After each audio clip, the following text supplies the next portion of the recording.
right. Hey, everybody. Ashley here. Yeah. Oh, no, I got it. Okay. I'm good.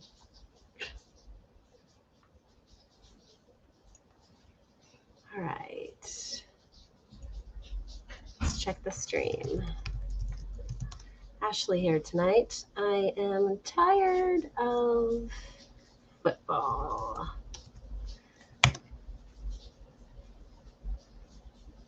Okay. Pause, then I can see. All right, got it. Cool. I'm working on Ben's new setup. This is the first time that I've done it on my own. So hi, everybody. What is today? It's Sunday, October 17th. Look at that. It's 3:33. Those are really good numbers. So I'm here tonight to talk Chase or anything other than football. As I said, what's going on? How's everyone doing? And having a glass of wine, enjoying my Sunday. How's everybody else? Please say something and don't make me feel like I'm talking to myself. I hope I did this right.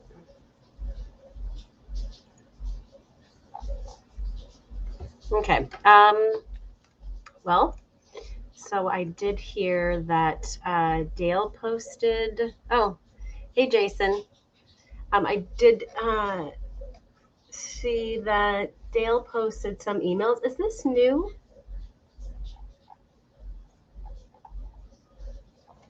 Or is this from anything but football? Yes. Hi, Susie, right? I'm tired of it. With Ben, it's not just one football team because you all know he loves the Dolphins and they suck and they lose all the time, but he has to watch all of the football teams. Hey, Mark, what's going on? So, Susie, what are you doing? Not watching football. Lucky you. I think it's going to be FIFA later. Ben will be playing FIFA, and let's see how much of that I can take before I make him join me. Orb is doing good.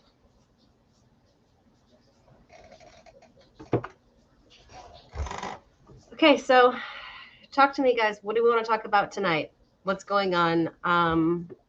Let's check Facebook. I see something posted. I want to see what we want to comment about it. Capro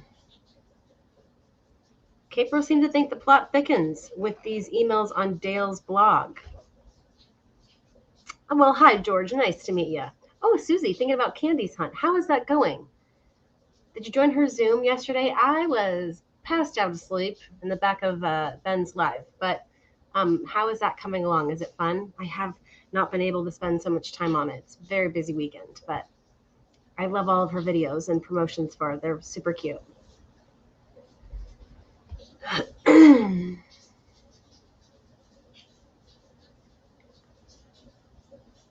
Okay, so I'm looking at, these are specific emails between June 6th, 2020 to June 16th, 2020.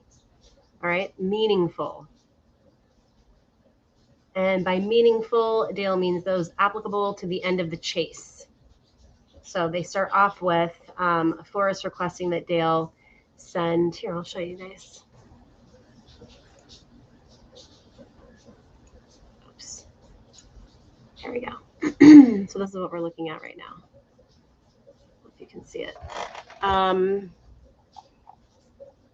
The chest bound sequence. Additional words from Forrest. So here's the emails. Has anyone read this yet? Yes, Ben survived. He survived. Hey, Diana. He did wake me up this morning to watch football, looking for the remote, which I think I was sleeping on, but still. I had to wake up from my nap to go pick up children, and I'm exhausted. Susie's still searching. And so is George. Driving to the store. What are you getting at the store, Susie? What's for dinner? I'm getting hungry. Okay, Mark Williams says, read it yesterday, didn't see anything out of the ordinary. Okay, so this I'm right, this didn't just drop right now, but dropped over the weekend. You know, there was mention, though, about a lot about the timestamps on all these emails. I wasn't around in the very beginning, so I don't know about the previous emails that Dale dropped, if and how he messed with the timestamps, but this one says he doesn't. So maybe there's something in that this is all original timestamp. Maybe that's what's important in this. I don't know. It seems like he makes a point to talk about that. So anyway, let's see what's going on in chat. Hello, Lisa. How are ya? What is the email? Dale? Yes. Between Dale and Forrest, Davio. Hey, Adam. Oh, Adam, what's going on? You're looking at him too. Okay. So tell me what you think. I'm reading them, kind of going over them as I talk to you guys. I think that Ben's going over them right now, and then we can ask him what his thoughts are before he jumps on FIFA again.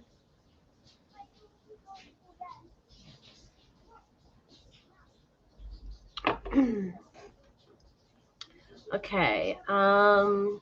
What was the point of him deleting his Fenn website only to recreate another one? I'm talking about Dale.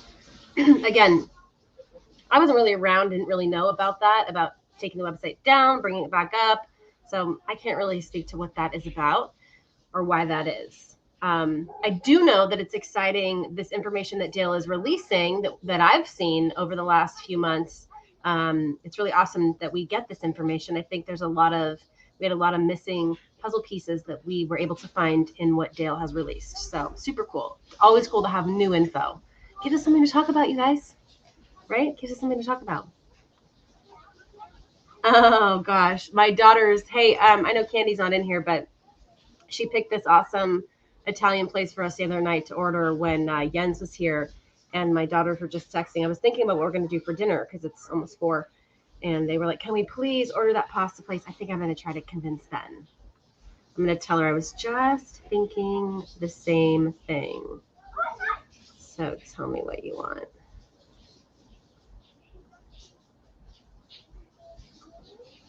That was really good, like super good. Okay. I asked Jack. Okay. Lisa says, here we go. Dale changed the timestamps in various emails because they make send-receive timelines confusing, which is what he explains. He's saying that he wants to show us the reality. Santa Fe. Okay, so maybe all he's saying in this is just don't look too much into the timestamps and consider the time difference between the emails. That's why they're going to be a little bit wonky. So now I understand. Originally, Dale was trying to fix all the timestamps so that they made sense. He put both emails in the same time zone. He's not doing that here. I think that's what this is explaining, right? So maybe there isn't anything wonky there, but you never know. I don't discount anything in this chase. Why don't you have Dale on as a guest? Would love to have Dale on as a guest. Dale, if you're watching, come on. Come on over. Come on. I don't know, but come on. Come be a guest on the show. Ben and I would love to have you. Yeah, absolutely. What's new info? Okay, Ryan just joined. What's new info? Nope. I don't yet have any new info about the chest buyer, who it is, or what's going on. I'm just coming on to do daily Fenn news. Honestly, it's giving me a reason to turn the football off in the bedroom because that's where command center is. So I'm doing that. But we do have a release of emails between Dale and Forrest that are during the specific time after the chest was found, June 6th to June 16th. That's what everyone is going over right now. You can check that out on Dale's blog. So that is the news for now. Like I said, I haven't read all of them. I know Ben's probably going over them, and then we can ask him if he has any thoughts, or ask you guys as you read and digest if you have any thoughts.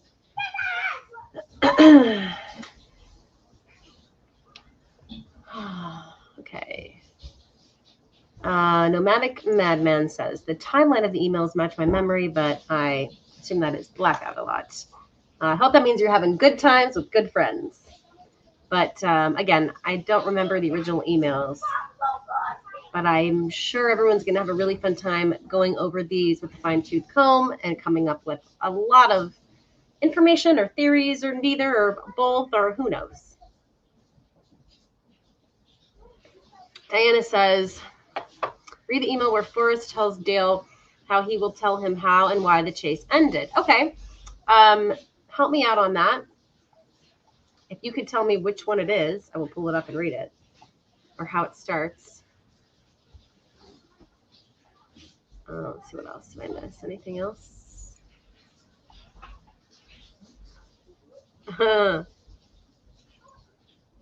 I suspect the buyer is Adam Foddy. I mean, we know the chest was moved to Texas, and Adam can't hide that Texas accent. You're a funny one, Ryan. Adam says, okay, so cool. Back and forth, but nothing groundbreaking unless I missed it. No, I think you're right. I will say it's further evidence that the chase is indeed over and not continuing based in its current form as claimed by some. Well, everyone's entitled to their opinion, Adam, but I tend to agree with you on this one. Huh? We talked about Dale's blog? Yeah, they're all reading it. There's one specific email that I'm requested to read, but I'm waiting to see. You're looking for something fast, you know, it's Control F on that. Control Finder. What was that one you wanted me to read? Where Forrest tells Dale how he will help him and how and why the chase ended. What's the date of that one? Oh, let's see. Oh, he's even got some time passes.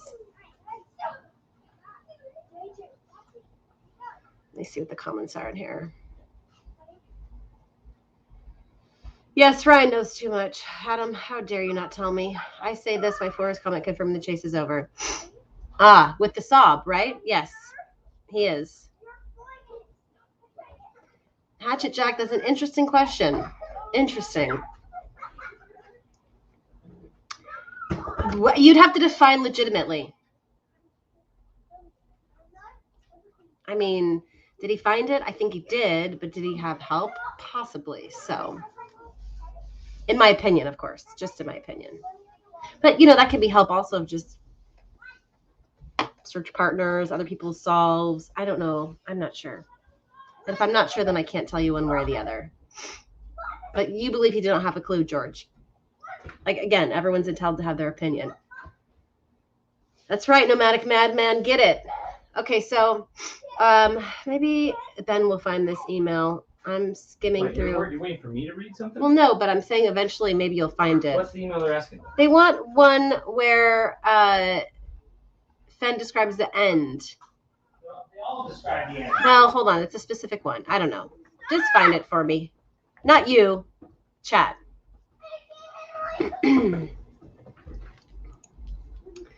Adam says, Hatchet, I'm 65-35. He was given a nudge. The timing is too perfect. Yep. I must say I am believing in the nudge as well. And this was the original question here. Do you believe Jack found the chest legitimately? Yes, Diana. Did December 2019 call and wanted to chase back because it's over? I could agree. Oh, it's just my family. Ashley, Jack solved the poem, located the chest, took it to Fenn. That's a question? Why don't we say that the finder gets to say the who and where?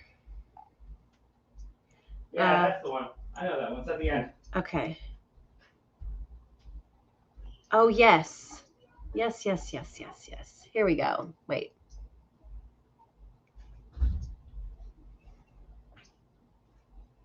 I can figure out how to do this.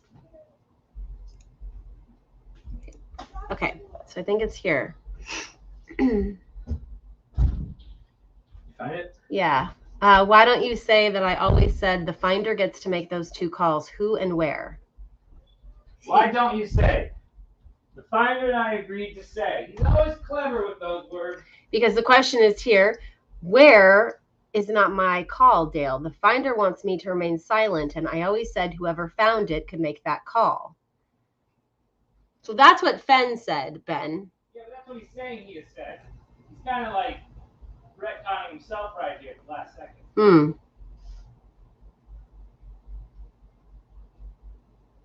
Why don't you say that I always said the finder gets to make those two calls, who and where? Okay, we'll take a few minutes. I'll send you a link. Are you going to give us any info about where? Interesting. What he always said was the finder was going to be the kind of guy who couldn't keep his mouth shut. Why didn't he just say he was wrong? That's interesting. Why didn't he just say he was wrong? Why don't you say? Yes, Miriam points out. Why don't you say? Why don't you say? Forrest doesn't sound like he's up to anything at all. I don't know. Interesting. And what say you, chat? Is it nothing? Where's Susie? Is Susie still in here? Jack in there? Come on, Susie. Is it nothing? Is it something? What do we think?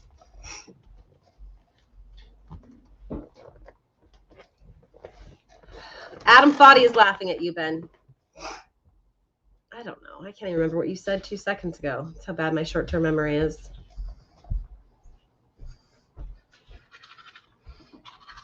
What you laughing at? Or saying, oh my gosh, look, you're making a bubble. So yeah, that's right. Susie's driving to the store. Okay, Susie's listening. So Susie, when you're not driving and it's safe, I want to hear what you think about this. Do you think this is nothing, or do you think there's anything interesting here to be discovered? And is that a new move, like a new email, folks? Because Ben's heard that before, right? Haven't we seen this before? Let's see what the comments here are. I don't know. Let's see. If the chest is worth a lot more with the solve, why wouldn't Jack sell the solve? Doesn't make sense to me. That's a very interesting question. Because the solve risks the whole loop. Doesn't the solve implicate everyone? There's legal, and that's why we're doing all this, to avoid all of that trouble. Really? Right? I mean, it's what everybody wants, but it's the most dangerous thing. It could be nothing, but on top of everything, it smells like something. That's interesting. Hey, the children are requesting that same Italian place for dinner. Ugh, no, it's expensive. Well, it's too expensive. I'd rather get something cheap tonight. Darn. Sorry. As Packer Jack agrees with me, life sucks. It's just, let's see. It's just a major bummer that Jack, for whatever reason, didn't want to reveal the location. This is why we're in this mess. Yeah, I agree. It is a bummer. It sucks. I wish it were different. We all do, but I don't know. What can you do? I mean, you could be Ben, and you could just never stop and believe that you're going to find. Do you really think you're going to find the solution, Ben? Yes. Like, you honestly think? At some point, yeah. It's just a matter of time? I still think there's a trick. And when you get the trick, you know you got the trick, and yeah. So, one of two ways.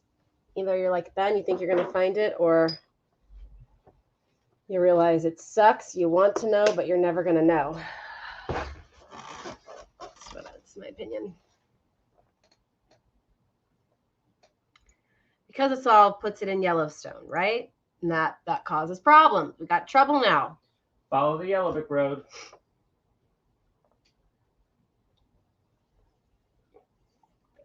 The solve is worth more separate. That's at a later date when Jack runs out of money. Interesting.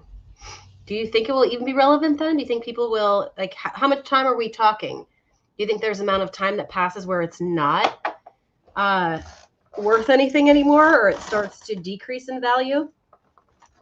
Are people going to be over it? Where's Packer Jack? We need an update. Okay, put out there. We need an update from Packer Jack. Put the vibes out. Hey, why did Adam Foddy time out Hatchet Jack? Was that a mistake? Oh, it was a mistake. Yeah. Sorry, Hatchet Jack. Oh, I did that yesterday. I was like trying to listen like this to Ben's stream to drown out the sound of children and their music, and I think my cheek did it.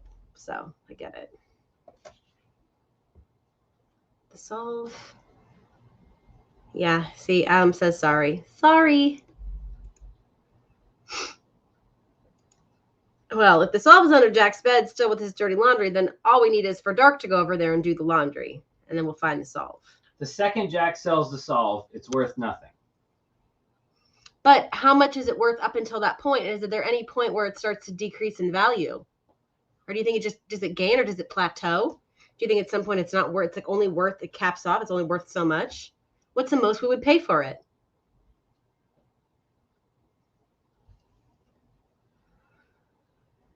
Let's see. Adam asks the question, Ben, do we think we will hear an update from Packer Jack tomorrow? Let's find out. Ben's going to reach out, I think, and find out.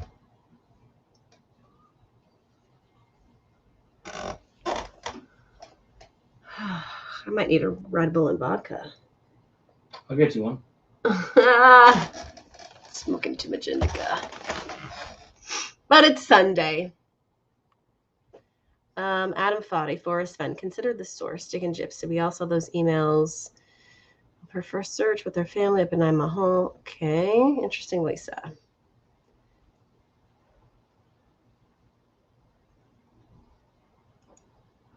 Lots of theories, but do you have anything to say about these new emails, Kansas girl? What say you? I have not had Jaeger since probably college.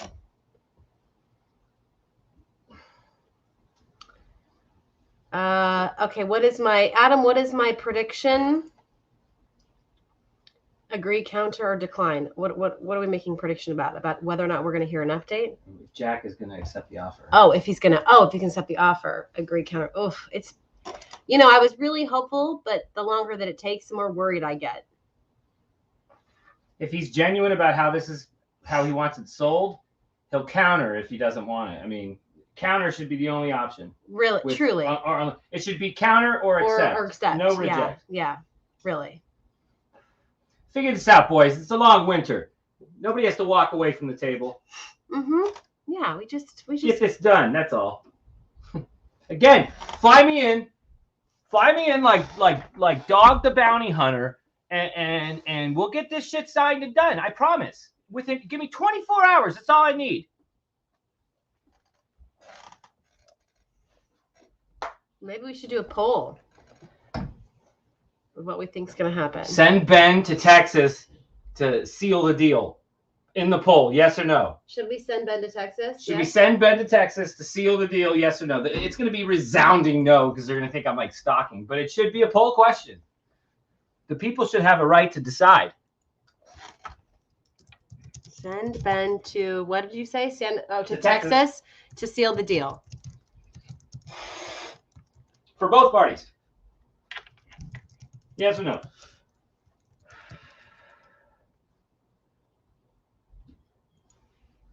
What did she say? The deal's not happening in Texas? Well, it shows how much I know. Send Ben to the negotiating table. Did you already put the poll out? I already put the poll. You're so slow. What are you, high or what? Come on, man. Okay. Well, how do we know the deal's not happening in Texas? We don't know. I mean, let's just sub Texas for whatever, okay? Gosh, you guys, it's just whatever. Whatever.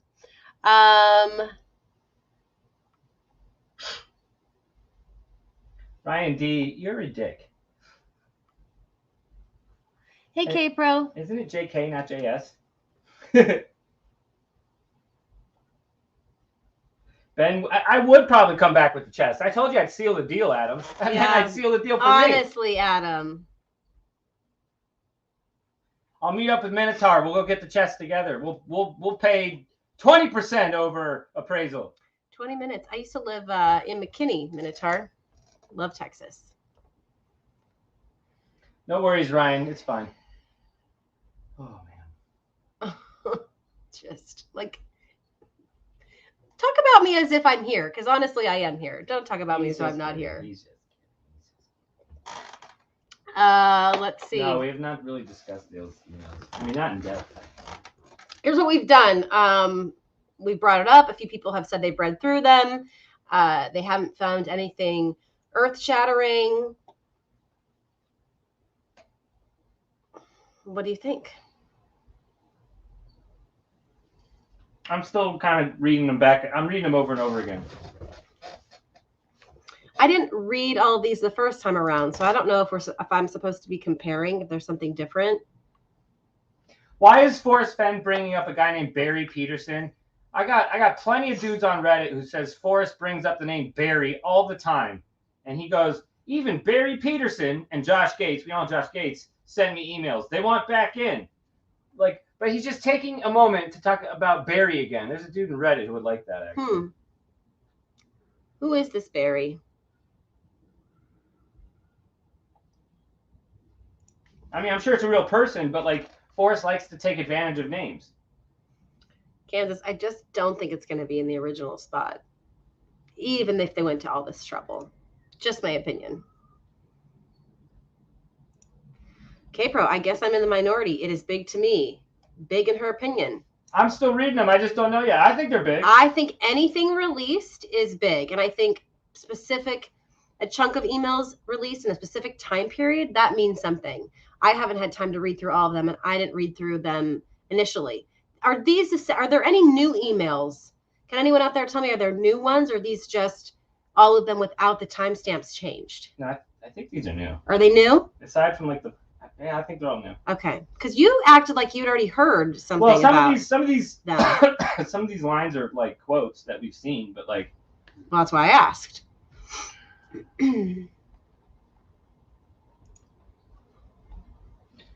Fenn like absolutely dodged Dale trying to see if he was as close as 100 yards.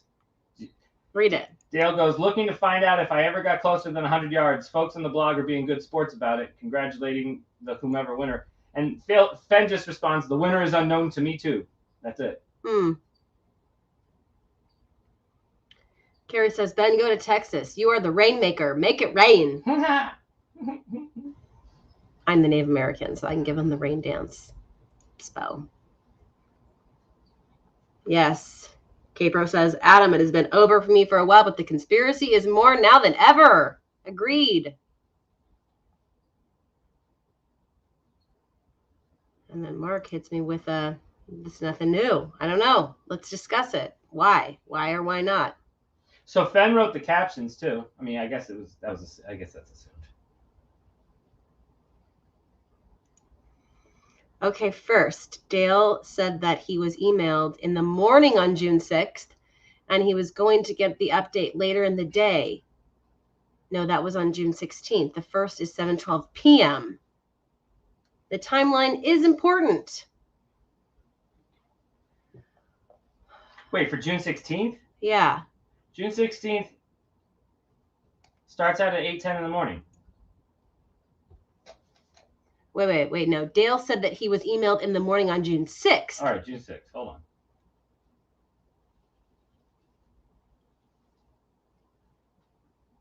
Yeah, the first email is from Forrest, June 6th at 7:12 p.m. Presumably, Jack is already close to saying A by this time. Excuse me. That's weird. Why would Dale say that he was emailed in the morning? Maybe he screwed up. Next, Forrest calls Jack the winner, not the finder. Timeline is important for June 6th, and this proves that he was not given June 6th email in the morning. Okay, so he wasn't emailed in the morning.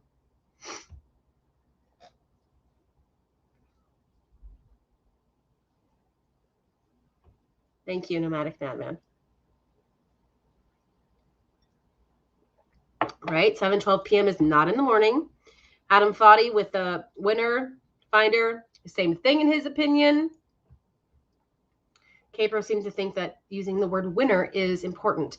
Fenn was very particular about his words and how he used them, so I don't think that's a stretch to think about that. He calls the find a little story. He calls the find a little story. He tells Dale, "You are too famous for this little story." Now that's charming. That's endearing, but he still calls it a little story. Huh.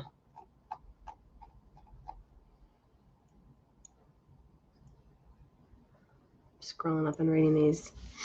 And the biggest thing at the end, Finder wants me to remain silent. Not Forrest, like Jack says. Jack is the one that wants to remain silent. Isn't that how it always was, though? Well, they kind of blame each other. Because I thought that. Okay.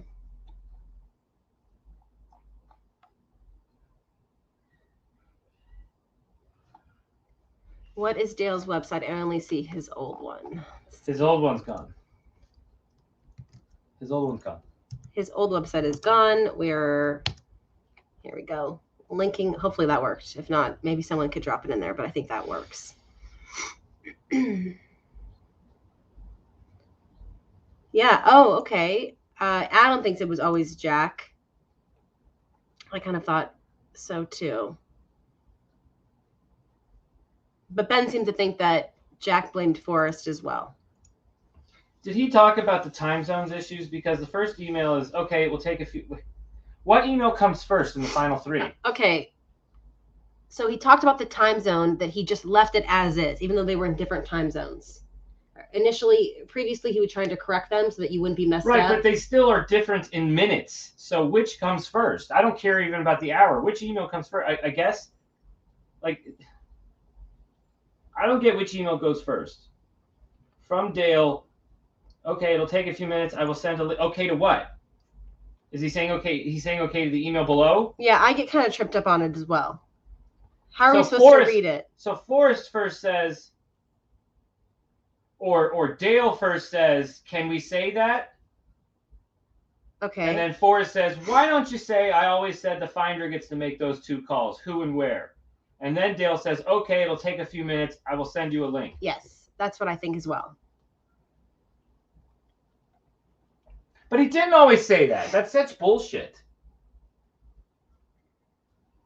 He didn't always say the finder gets to make those 2 calls? He might have said it in the last year of the chase. He did not say that back in like 2015.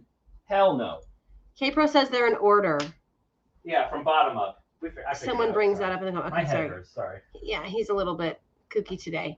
Nomadic Madman says, Ashley has been off camera because he's folding laundry. Fuck no. Are you kidding? Are you on drugs, man? Because I feel like shit. Come on. 100% BS, see? Bullshit.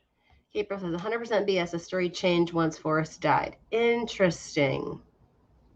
And then so instead of saying the finder wants me to remain silent, he says, why don't you say I always said that the finder gets to make that call? So Forrest fluffs up the statement to protect the finder again. So Jack asked for it to remain silent. That's all. I mean, maybe anybody would have said we need to stay silent. Maybe we all would have made the same call because it was in Yellowstone. That's fine, but like maybe.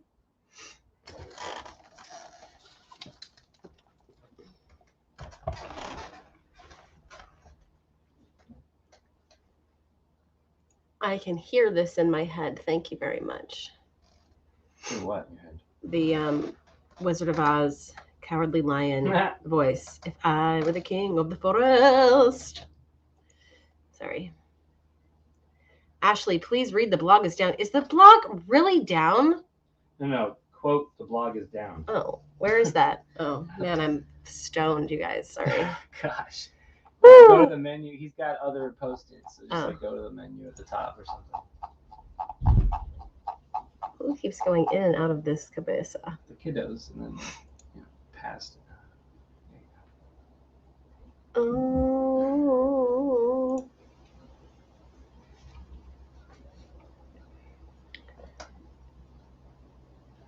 Oh, wow, what a coincidence. The blog went down. Holy moly. You want me to read this? Mike, I am Luisenyo. Our server went down. Looks like it's Bluehost's fault. Many servers went down. They're working on it. I hope you're not peeved with me. Someday soon, I hope to tell you everything, but right now I can't. F. I'm not in the slightest upset. I may not know anything, but I believe in you and know that you made promises that must be kept. I'd love to visit with you and hear the whole story. I look forward to that day. In the meantime, just visiting with you after things cool down will be fun, even if it's not the right time to tell me things. Thanks, Forrest. Dale. Thanks, Dale. I feel better now. F. Never got to see Forrest again. He died 3 months later, and Peggy died shortly after Forrest. Wow, someday soon I hope to tell you everything. What does that mean? I'm reading this, by the way. A long way. Ready to hear the next chapter?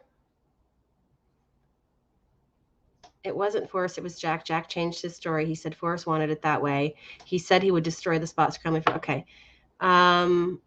That's why it went down, because of the news. I see. Breaking news. Yeah. Makes sense. I wasn't there when this happened. I was not. I was just busy in Texas, minding my own business. And Capro says, yes. I got to visit with him in July 2021. He was a different person. Oh, 2020. Okay, July 2020. Paul Ryan, 2020. Paul Ryan, 2020. New Girl reference.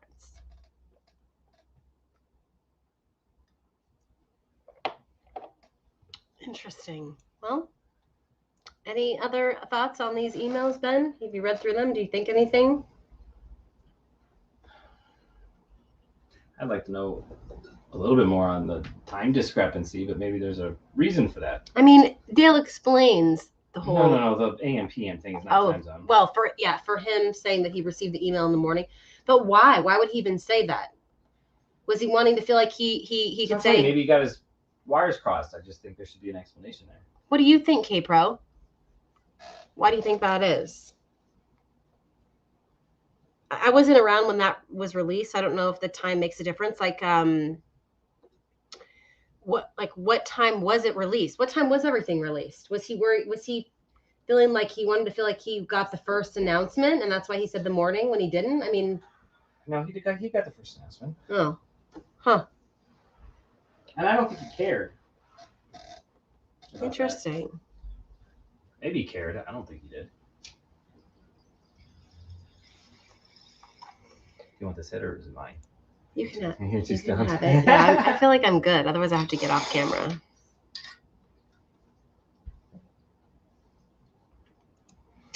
All right. Capro says, so if I found on the 5th and Jack got it in the morning, then started driving, why did Fenn wait until the evening to announce it? He waited until Jack got there. So he could see it with his own eyes? But that would mean Fenn had to have somehow snuck out at night to go see it or something, right? Because there's no like record of them meeting up? Not that soon. No. You'd think that would have leaked too. Like there'd been someone that would have known about this meeting. I can't use words right now. So then why wait till Jack gets into town? If he's not going to meet Jack anyway, why wait?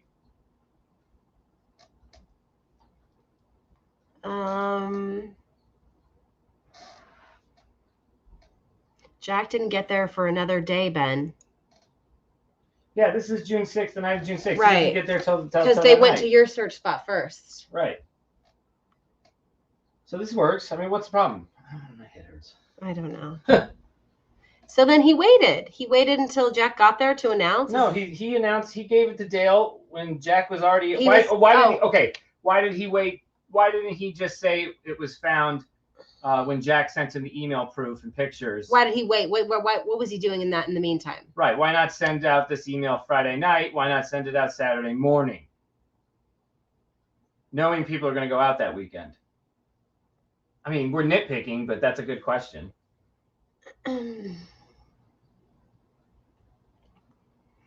Ashley, Dale was confused when he posted the pics. Fenn contacted him at 8 a.m. and said, I hope to send you something to post this morning. If not, I will let you know. Private information. Is that the email he's referring to? You guys have me confused.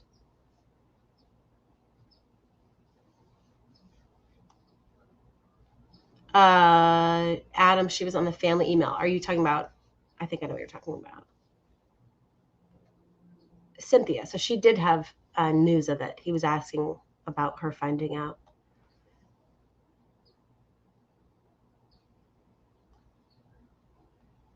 Huh. Why is the jar not there? I think the jar was in there, wasn't it? What?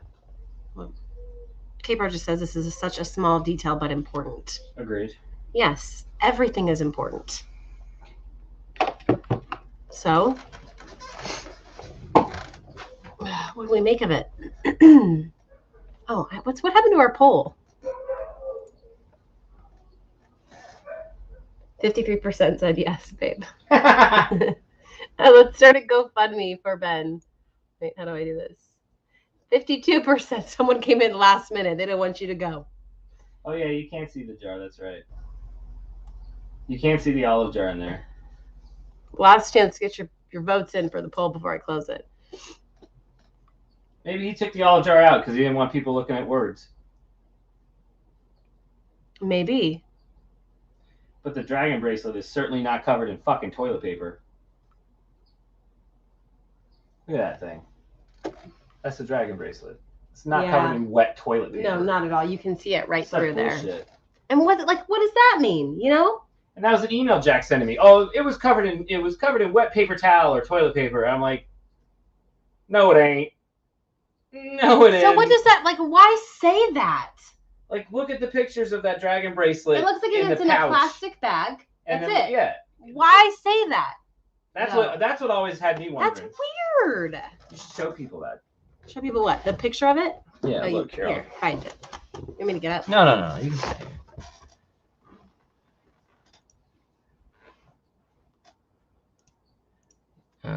Fenn, chest, find.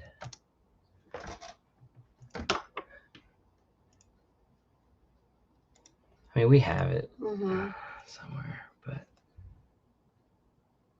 anyway, that's fine. Let me do this. I mean, this right here. Here, take this off. What do you mean, take what off? This comment off. Thank you. Okay, so right here. Right there is the dragon bracelet. You can see, I mean, it's hard probably to see, but you can make out the scales of the dragon on the bracelet. It's clearly not covered in paper towel or toilet paper or whatever Jack told you. Yeah.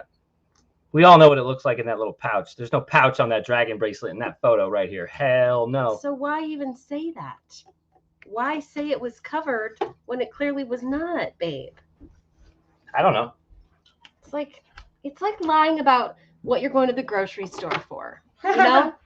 Like, some pathological liars are going to the grocery store for milk, and when you ask them, what are you going to get at the store? They'll just say eggs because they have to just lie about it. It doesn't even make sense. It wouldn't make a difference, milk or eggs. You know? I don't know. I like that. Yeah. That's a story. Remind me to tell you about that later. I don't want to embarrass anybody that I know. Gotcha. There's no jar in there either, Madman says. I agree. Did he take the jar out because he didn't want people to read it? This is what Ben is saying. Let's say, picture of the jar. You know how kooky we all are. We zoom in, we get the words. Could you read anything through the jar? Could you not? I mean, I don't know. Is that a reason to? I probably might. I mean, I might do that just to be careful.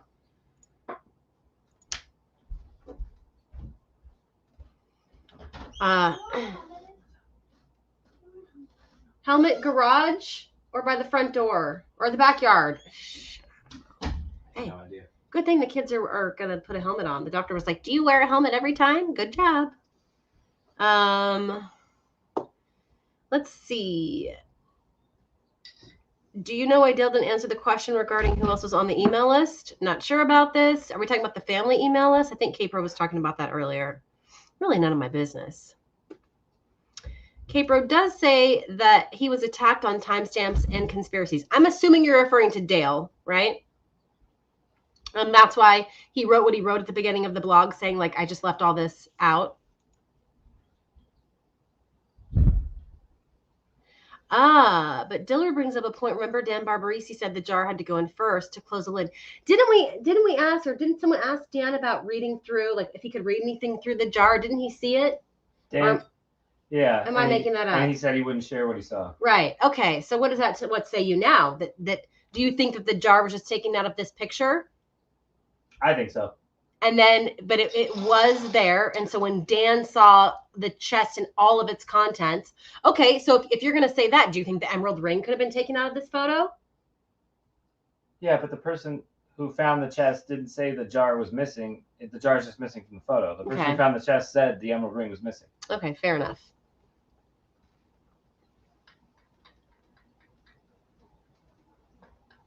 I think he took the jar out because he didn't want any, because he's going to give everybody a high resolution picture, or he's going to give you a blurry picture so you can't see the olive jar. You can't have it both ways. So he takes the olive jar out.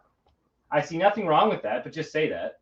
Adam, Ben is on, like, literally answering your question right there. That makes sense. Would you prefer a blurry photo that we couldn't zoom in on and see much of anything because Jack wanted to ensure we couldn't read anything that was inside of the jar? Or would you prefer he just takes the jar out so nobody can come up with any conspiracy and just takes a photo like this? We get to see a high-res photo, but there's no jar with the autobiography in it. I think that's what the point he was making. Caper makes a really good point too. I think this is awesome and we should read this. When someone starts sharing, just hold off and listen. Much like Packer Jack coming on and Jason pouncing on him at the first moment, people will run, and who can blame them? Listen, if we want to get the most information, I think that's good advice. Let's listen. Let's hear what they have to say, and then we'll give our comments. And by the way, Miriam, you were supposed to need a magnifying glass. How's anybody going to read that? Were you on Thor? Because people were seeing like Forrest and Peggy in the reflection of plastic bags. I mean, we put that photo through like a professional Photoshop analysis. Like, trust me, if there were words, we got the words on the letter from what's his face. I can't remember his name off the top of my head. When at Roswell, when he was showing everybody tinfoil, that we could see the letter now and actually compose some of those words from it. So believe me, Jack is thinking that. He takes the jar out, make sure nobody can take a photo of it, or nobody can zoom in or figure out what any of that says. You know, all those like crime shows, CSI, SVU, all those where they like zoom in. That's what these guys do. I'd include that's when it becomes their chase and not my chase, when they do that kooky stuff. Adam agrees with you, Ben. Fair point, but why not say that? Which Ben agrees with as well. I don't know. I can't get into the head of Jack. You can't read through the jar at any angle from a distance. Well, maybe, but maybe not. Who knows? K-Pro says, Dale is sharing, and if he is met with conspiracies that he is included, he won't continue to share. Really? That's just in her opinion. Hasn't it always been that way? Or, I mean, is there now a dying down of conspiracies that has made Dale want to share? Because from what I've seen, the conspiracies have just continued, if not gathered steam.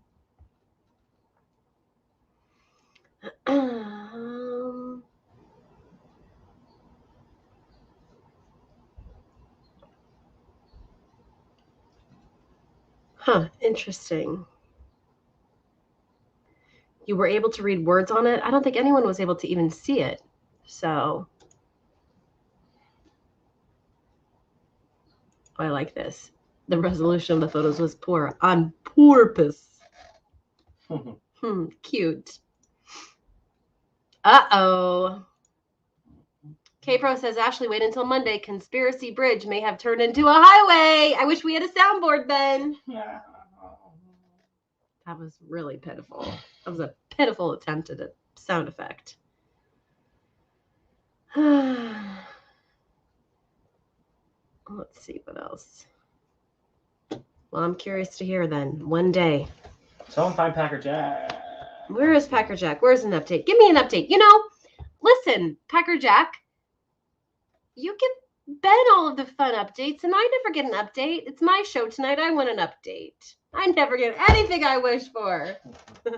That's from Princess and the Frog. Let's see. Ashley asked Indy, she was lost, so of figures, searches, and people, she can help you for hours and hours. She saw lots of figures. Oh, I see. Yes. Thank you, Ryan, with the soundboard. Dun, dun, dun. You want more weed soundboard? Yes. Wait, can we switchies? Like we need to. I don't know. I gotta figure out what I'm doing for dinner. Switchies? You mean like me going? Mm-hmm. People don't want me. I may actually have to like put a beer in my body that we go. All right, fine. I could still do it. I really wanted to just test and see how much I had to twist your arm. Not much, sir. Not much. I love watching Ben walk down the hallway. past the cabinet that you can't close because someone took a shower, pulled the towel out, several blankets fell out, and they did not close it. Welcome to my children. I need water. Okay, Ashley. Why does Jack need to sell all of a sudden? Ooh, I don't know. This is one I've been pondering. Yeah, we have 2, I think, Red Bulls up here. Adam, there may be yelling. Why is there yelling? Oh, Adam, you're off to sleep. Good night. I'll see you tomorrow on Calazar's. We'll be there. I'm excited if there's a possibility of yelling. That excites me. Why does Jack need to sell all of a sudden? Gosh. I don't even want to think that it's any of us. I really don't, Capro. I don't want to think like, oh, we're getting so close, but man, it really does feel like that, doesn't it?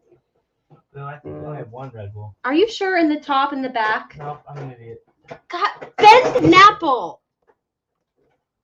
How have you lived this long without looking for anything properly? Oh my... Astonishing. All right, back to chat.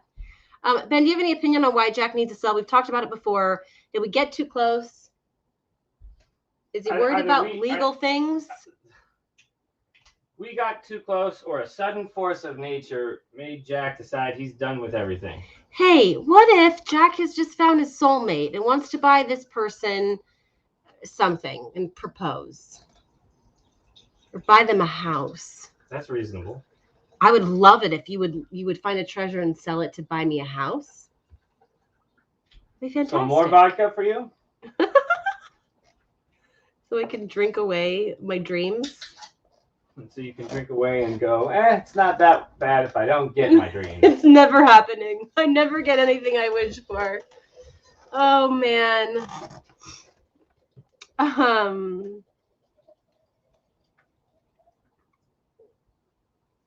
Oh, Mike's not going to be on? Oh, yeah, there's really going to be yelling. Well, let me know if you need some backup.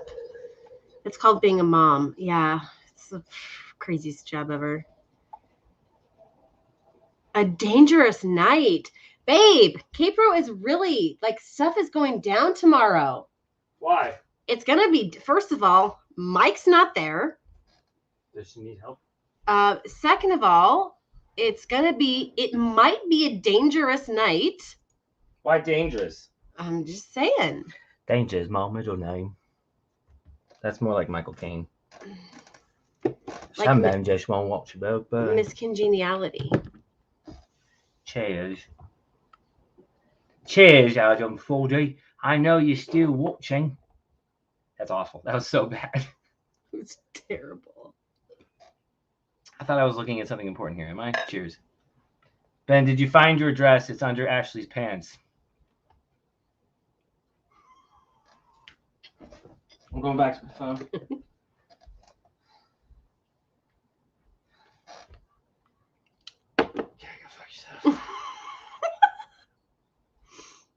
Oh, wow. Okay.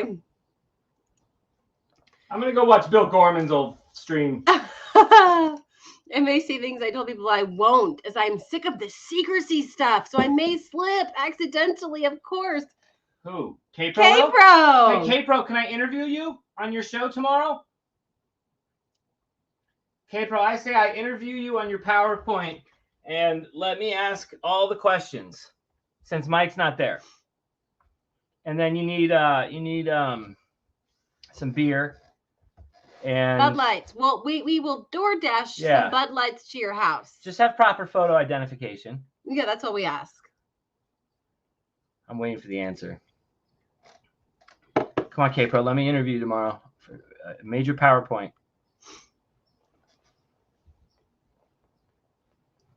Was it that close to being announced / imminent?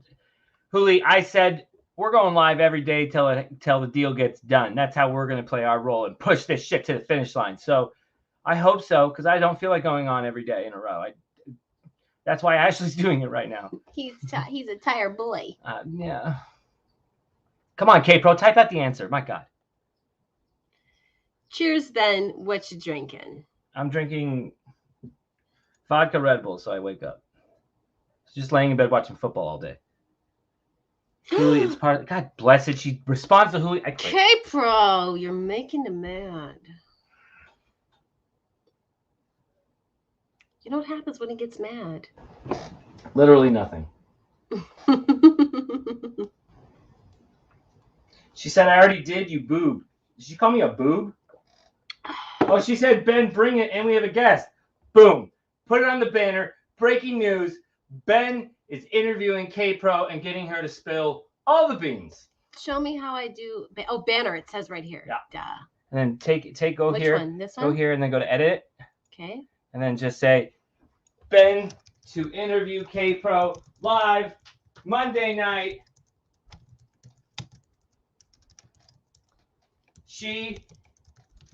Delete. He. What part am I deleting? Delete the she. I only have.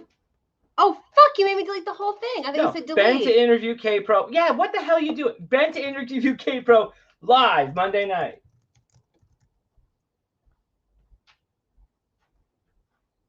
We'll spill all beans. Exclamation point. 5 of them. 1, 2, 3, 4, 5. Save. And show. Boom. Yeah, baby. Comments. There you Okay.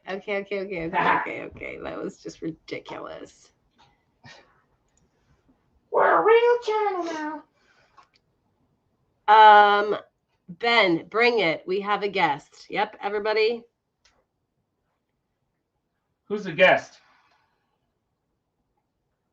Give us a teaser on the guest.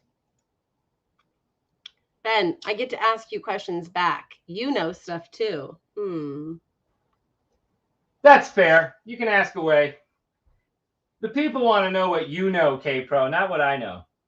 And add in a drinking game. You're really in trouble then. I mean, honestly. He's like a professional drinker, let's be honest. If there's not a secret left by the end of the night, I'll consider it a failure. Wait, if there is a secret left by the end of... Shit. Brian, honestly, you just talked about me being on a poll. You really suck at flirting. No, you do need to learn how to work the command center. It's so rude. No, that's not rude. He's saying you need to learn how to work it. Okay. Find out, flip it, and reverse it. Stop. It's not 50-50. It's not 50-50. Then you gotta work it. No, shut up. Let me work it. No, shut up. Please stop. Bow, wow, wow, and then work Close it. that door. Twerk it, Ricky, rap, rap.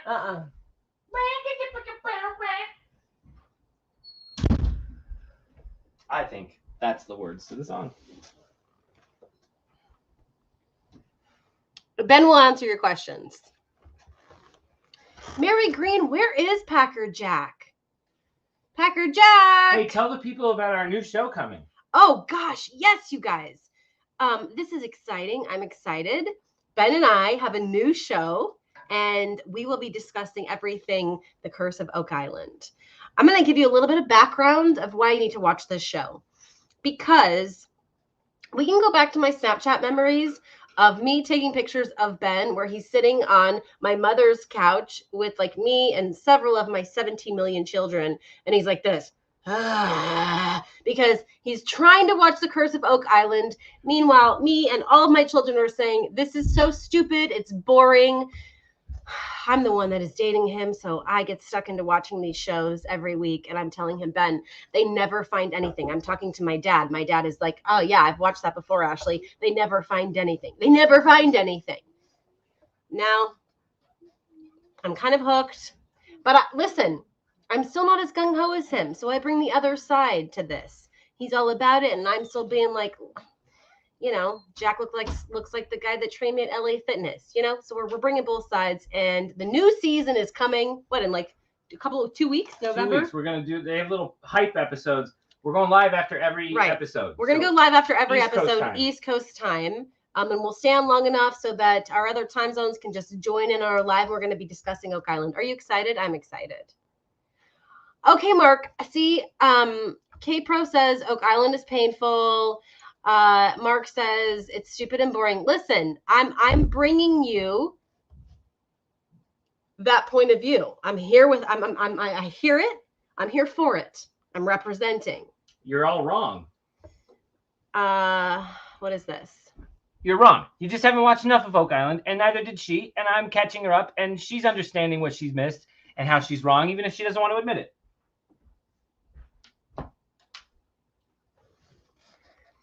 Let's just say Ashley will not be talked over in the Treasure Warriors Oak Island show.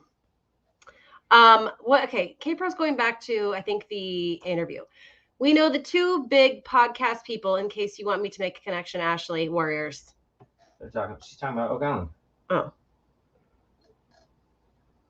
Hell yeah. Absolutely. That would be fantastic. Thank you so much for thinking of us.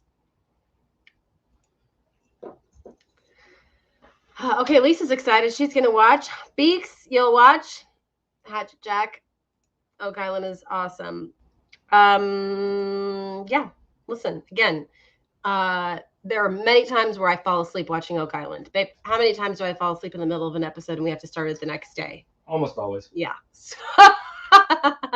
Oak Island is sleepy time. I don't know what to tell you, but, Rick's voice just puts me to sleep. That dark, luscious hair and that white beard, I'm just having good dreams. Hey, Boo. Yes. You should go outside. Your son wants to show you something. Oh, my son wants to show me something. Okay. Awesome. K-Pro. Cool. We'll have to talk later about it. You can take the chair back when you come in. I'm not taking over. I'm just subbing. Okay, I'll be right back. Substitution. BRB. What is it? Is it good? Yeah. Well, I like it. Yeah, Did someone clean or do I'll tell them what it was, but go away. It's a surprise. She's gonna listen at the door, so I'm not gonna say for a minute. He taught himself how to ride a bike, so I'm gonna let her go look at that, and then she'll be back. I love Oak Island, though. I think Oak Island's phenomenal. Does the network make too many episodes? Yes. Does the God, he's got a great voice, but whoever does the voiceover, does he ask too many questions? Could it be? Sure. But, that's kind of the charm. You turn that into a drinking game. But the actual work being done there, phenomenal. Phenomenal. Guys, if you quit on the show, you made a mistake. And you don't even have to catch up. Just watch the last finale, and it'll catch you right up. But a giant road leaving the man-made swamp that was created from sinking a Spanish galleon. Oh, gee, I wonder, did they do that for their own health?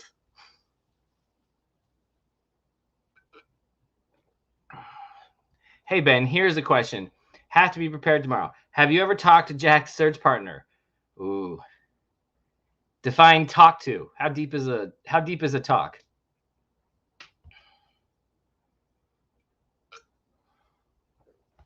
It's another Bobby Dazzler. It's a top pocket find. Come on, how do you not love Gary Drayton's enthusiasm for metal detecting? It's a strenuously annoying activity, right? We've all done it in this realm. Is my name Ashley today? Yeah, my name's Ashley today. Well, that's fine. But y'all, you saw that, right? Like, if I go back to this, this is ridiculous, right? Like, Fenn Dragon bracelet. Like, come on. That, let's duplicate this. This is not that little item in there. Can we enlarge this? Oh, hold up. Do you see this? That does not have that on it. Nonsense. Nonsense, people. Nonsense.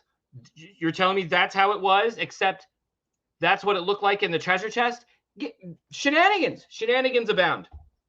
Shenanigans. I might not give Ashley the chair back because this is shenanigans. Again, I say, meh. Meh. Oh, it was wet. There's no paper towel on that dragon bracelet. It is in a sealed Ziploc bag, and that's it.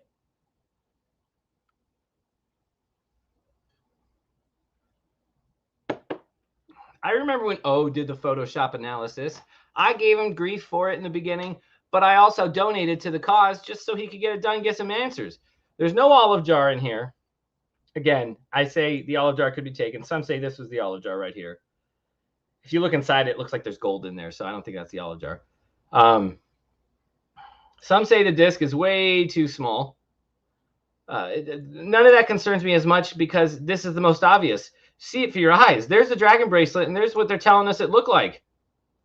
The scissors are not there. Obviously, I think the scissors were placed on that coin, though, right? Or was the key? Who knows? Point is that now you can see a little translucency there, right? I can see a little bit towards the head, but you can tell there's something over it. I don't know. Now that I look at it a little closer, I'm almost wondering. It's weird to me.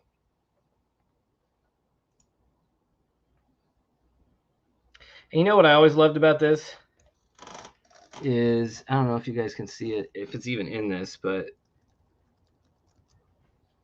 the edge, along the edge, there's another image. Some of us have seen this, some of us haven't, but along the edge is another image on the photo, hidden away, cropped incorrectly.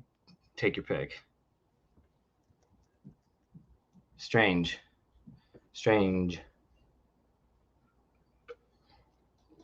Oak Island is a hit show. Yep. Oak Island is a shit show. Take your pick. I love Oak Island. What can I say? So we're going to talk about it live every Tuesday after the show airs on the East Coast, assuming we get the East Coast feed. We're assuming we do if we do it on the internet stream. So we'll assume that we get the East Coast feed, and then we will go live just right after that. Join later if you're still waiting to watch it. If you hate the show, that's fine. Watch us anyways. We'll just catch you up on it. You don't have to watch, but you may learn a thing or two, maybe make you want to watch it. It's interesting stuff. Too many discrepancies. I don't know. I mean, I just know this wasn't what I was expecting to see. I mean, even if I'm Jack, I'm going, wow, this is what I was expecting to see either. But it's still gold. My God. I mean, it's almost like Crimea River. But still, that's weird to me. Very, very strange. Oh, that's not the one I wanted to do.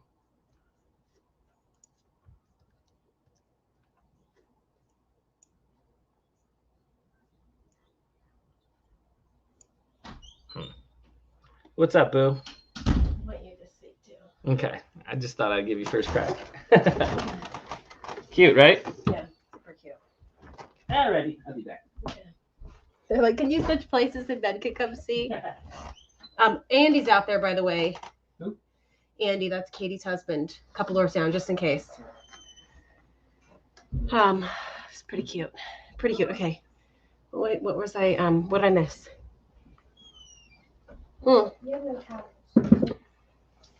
Check the dryer. Didn't I just wash some?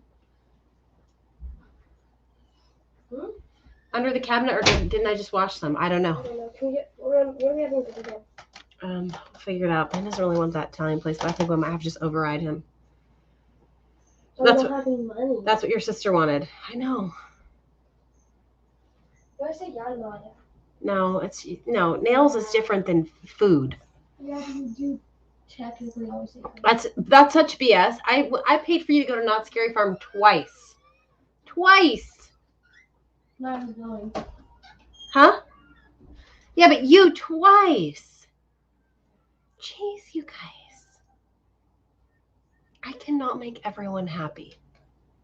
I can't win for losing. Oh my gosh. What's going on here? Why does it say Bobby Dazzler? Why is there this photo up here? What's happening? Okay. Treasure Warriors, the bag the key is in looks new to me. Interesting. I don't know. Gosh, if you really look at it, does it even look real? Like, if you stare at something long enough, it starts to not even look real anymore. Oak Island is a hit show. It is. I'm going to check and see what I missed.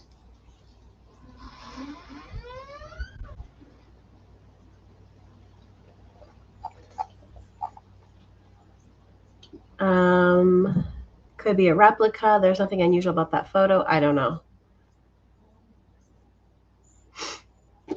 I don't know. Stone wheels, Flintstones, and big bear feet popping the ground to get the stone bus moving. Ugh. Here comes Ben. He's coming back. Let's see what he says. Where's my updates? Please give me an update. Exactly. Not hailed for 10 years. That's a very good explanation. Cute, right? Yes. They're having a good time. Okay. Do you want your seat here? So you, unless you want me to. What were you talking about when I was gone? What else is new? We have no I was breaking just looking at news. those pictures again. Hmm. You put the link in chat, see if someone's come on with you. How do I do that? Go down to invite at the bottom. Just copy it? Uh-huh. And you just throw it in chat if you want.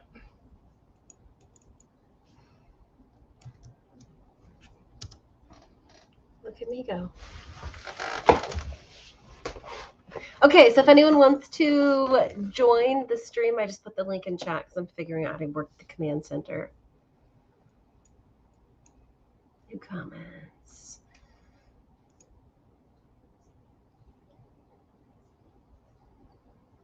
That's what this is like. If half our old relatives were here, they'd be saying it's like pulling teeth. I hear a lot of people that say that. What? It's like pulling teeth. What is like pulling teeth? I don't know what he. Oak Island?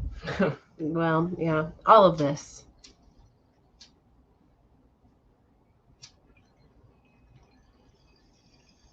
Are you doing dinner? Are you going to go get something? What do you think? Well, you ixnayed my pasta. So, you know what? I actually, before we had pasta the other night, I had got all the stuff to make baked ziti because that's super easy and quick and something I can do. But I don't know if anybody wants that now. Not if you've mixed Italian. Why don't you grab like Jack in the Box or something? Ew, disgusting. I'll eat Gross. like a chicken sandwich. Yuck, you're so gross. It's nearby and we can get cigarettes.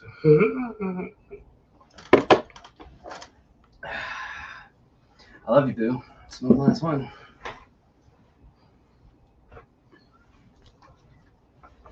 So much. Look at that smile. Look at that award-winning smile. That's a paid actor smile right there. Stop. Paid actor. Stop. Oof. Barbie, more like Schmarby.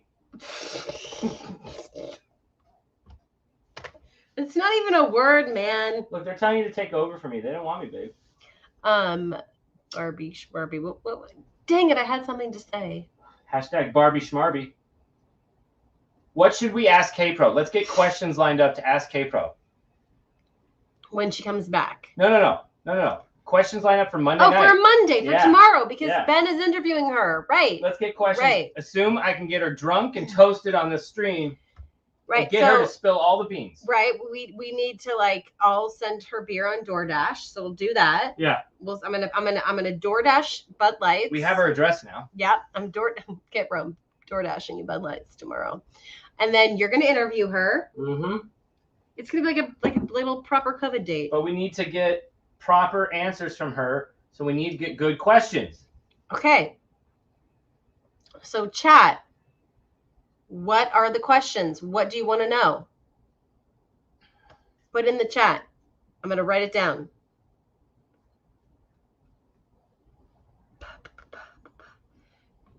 Want to ask them questions. They like to ignore me for quite some time. I feel like there's it's a even delay. I know there's a delay, but I feel like it's even longer. Like everyone gets together. There's a 30-second delay, and then there's like a 15-second thinking period. Yeah.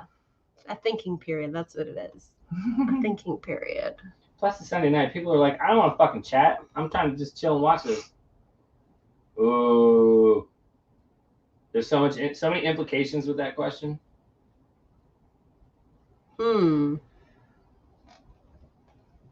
How do I copy that message? I wish there was like an easier way to like copy and paste messages. Should I like write it down? Should I get a notebook? Copy and paste it from that. You can copy and paste the text and like, oh, you can't. Oh, son of a biscuit and gravy. Copy it from the actual YouTube stream.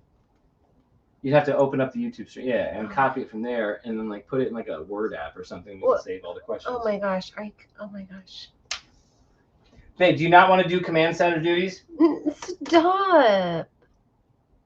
This is serious work. I feel like you're gonna put me in a poll where I'm gonna be judged again if I'm guilty or not. You have to stop using the word poll. They keep talking about how they want you on them. It's a trigger. Will there be a Chaseopoly 2.0? That's funny. Okay, so I copy this. Where do you want me to put this copied text? Like somewhere easy to access. Really Up your ass? Up your ass and around the corner. Through the Milky Way?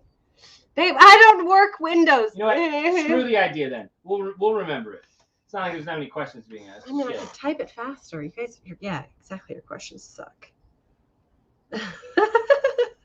Wow, text messages you get from your girlfriends is not something to read out loud. How much of this ending does K-Pro know about? Ooh. You mean like, how much does she know about that we don't know about?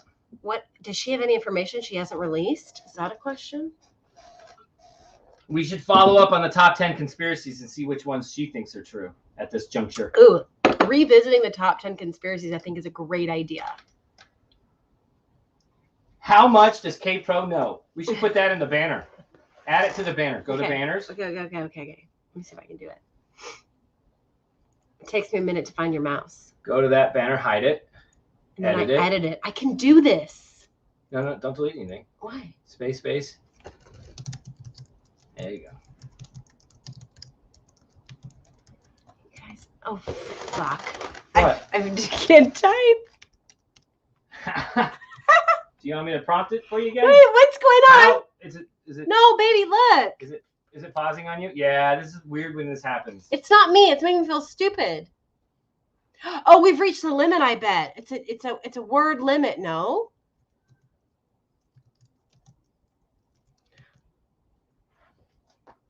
I'm very perplexed.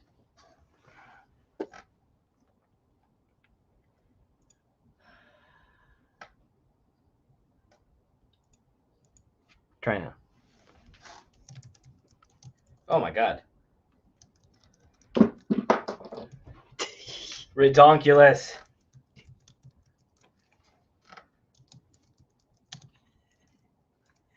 Okay. There you go. You and Amy Seek should have a laugh-a-thon. Ow! Ow!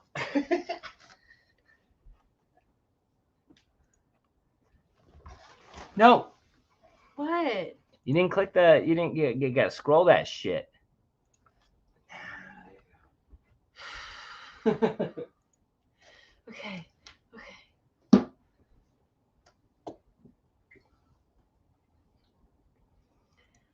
Oh. Format all questions with which she's only allowed to respond yes or no. That's a good idea. I'll just screenshot this whole thing right here. Oh, screenshots. That's a brilliant idea. Dunzos. I'm honestly scared to drive with that in the car. So you should just go to Jack in the Box in the gas station right now and I'll take over. Why do you want Jack in the Box? That's disgusting. This is right next to it. Because it's disgusting. So you don't have to drive anywhere else. That's the only reason. And it's cheap. And we don't feel like cooking tonight. All right, guys. I know you want Ben anyway. Watch. 79 watching. Watch how many people will start watching once you get on. It'll be like 101. No, it'll be like 12. No, it'll be 101. It'll be 12. What kind of disgusting food do you want from Jack in the Box? I think I'm going to make my kids eat my food. Yo, our fantasy lineups are doing really good right now. Really well. Wow. Oh, they're all done. Hey, we didn't do so bad, guys. What happened? What did we get? We got close. We got close. Do we make like $2 like usual? We entered with $26. Okay. And we're winning 66. $40 profit for the treasure hunting folk DFS community. Not bad. That's what? That's like 300%. Now, how does this compare to when you normally like spend more money and you have more in? It would be as if I put in 200 and I won 600. Right, but that never happened. Bullshit. What happened right before we went to Vegas? You won like, how much did you win? 500. 500. Yeah. That was the first time you've won anything. That's not the first time I've won anything that I've told you about. I hate this. DraftKings. I hate the podcast I have to listen to for DraftKings. I only want Ben at the command center if he promises to speak in a British accent the entire time.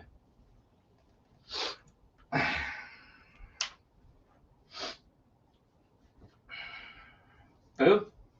I need a spicy chicken sandwich, curly fries, and Coke. From Jack in the Box? Yeah. Do I have to do a thing weird to your sandwich? Like take things off? Like is there tomato or lettuce? I'll take it all off. You're a lying sack of shit. Ziggy's. I love you guys. I'll be back. This is terrible. This is awful. This is awful. I need to go run now in the morning. You're terrible. Hello. Are you going to do it the whole time? I just might.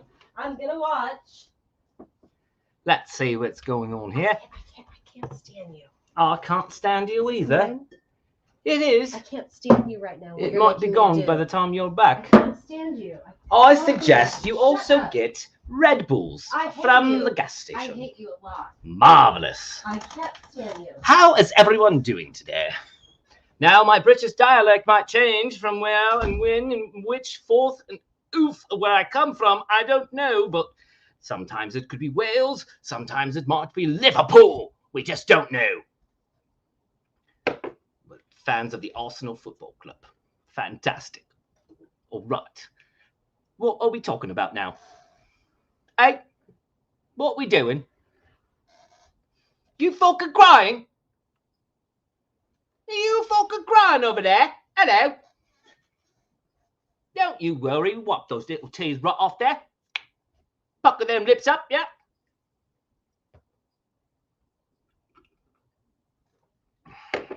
Seriously now, what questions are we asking her? We got good questions so far. I like what we're getting here. Phrasing everything in a yes or no is a glorious option. K-Pro will not be able to escape my intellect. No, no, no. Not on my watch. Not on... I'm getting told to stop this. Now I will continue it. Don't stop me now, as the song once said.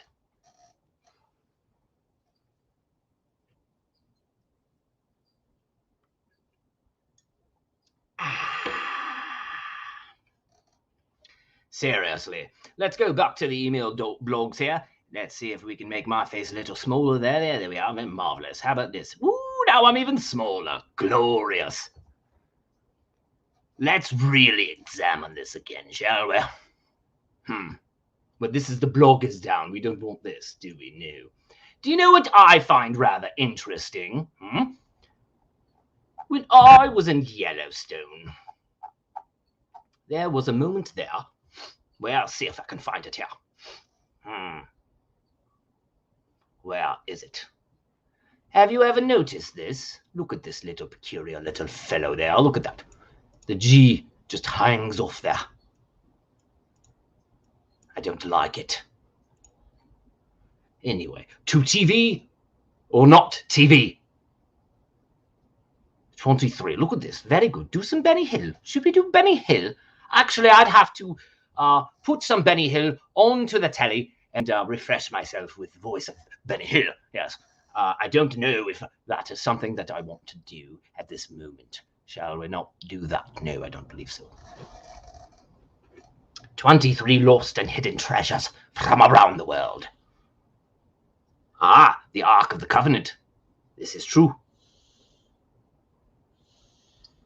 For it is lost and from the world. Yes, very good. Yes, very good, very good. The crown jewels of England, which of course can be unmistakably confused with Treasure's Bold, if it were. London's very cheeky, Davio, very cheeky indeed. Do I do celebrity impressions? No, maybe. How about this? I will do for you Jimmy Carter. We're going to do President Jimmy Carter.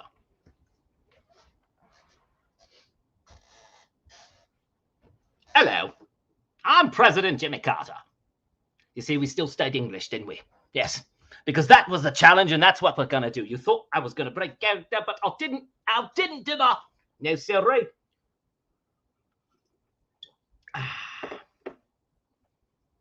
Oh, I'm Brit. A little bit of German, that's right. But you know what? They bombed us for a little bit, but we ran the other way. We got out of that, didn't we? Yes, sir. Rotten Skippy did. Skippy did, D. Yes.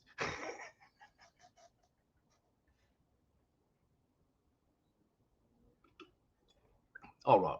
Seriously now, though, you know what? At one time I did something where I said I was from Liverpool the entire night to a couple of broads who were actually from Liverpool. And I told them where I was from. I happened to know someone from around there. And then while I was doing it the entire time, they believed me. It was quite glorious. I made out with one of them. It was in Cancun. All right, but I'm done with that. What was that, like 10 minutes? I can't. I don't have that much energy. I was, but I'm done. I got the I fuck you, love you BK, so okay. Ugh. Hopefully that got us some breaking news from Packer Jack. So let's check. Let's see if we can pry him away from his family. He hasn't even looked at my messages to see that we won money and we're going to have to do all of this again next week because now we're rolling in dough. Profit, as they say. Got to get him the updated photo. Get a load of this, Packer Jack. Ooh, that's called profit, son. That's called profit. The picks I made on my other teams were determined on the picks y'all made anyways, so I consider the whole thing profit for us. A little like Stewie. Yes, marvelous. Mum, mummy, mum, mummy, mum, mama, mama, mum. What? Hi.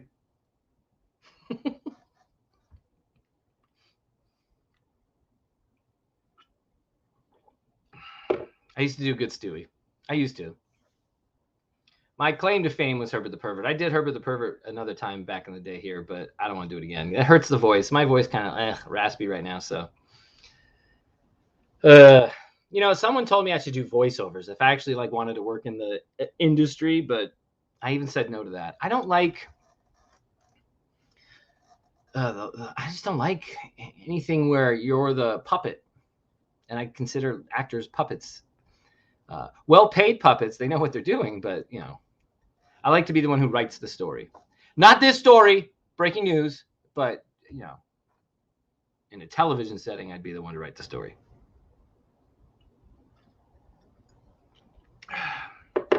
So what are the ramblings and rumblings in the Chase community, guys? Ooh, Krusty the Clown. Oh, JK. Shit, I might do this. I might actually do this. Hold on.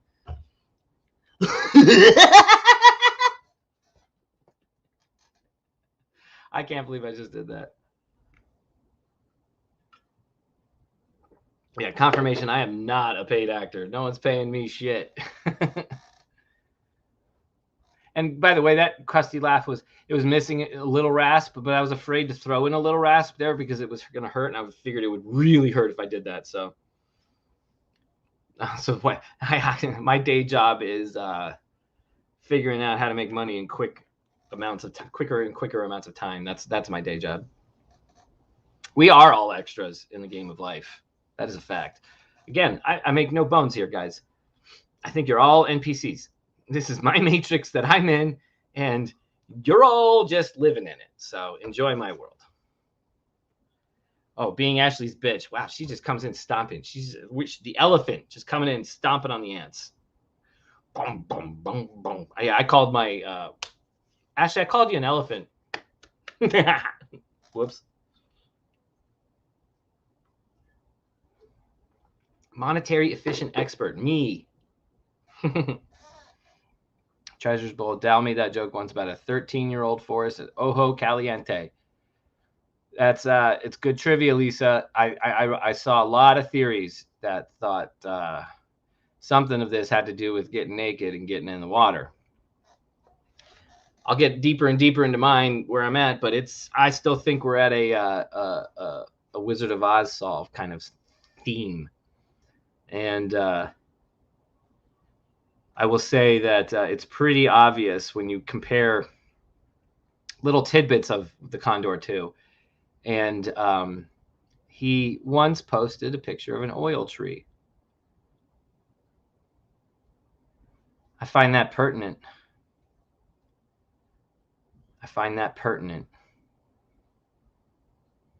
Interesting that he would post it too. I find that pertinent in its own way. But interesting that I think y'all could, connect those dots. You'll get to one point, but it won't. It's like oh, okay, but it's not an aha. It's just like maybe you'll see where I'm going with it. Maybe you won't. Maybe I'm a madman. Maybe I'm paid to just put these ideas in your guys' heads. And my singular role here is to just distract.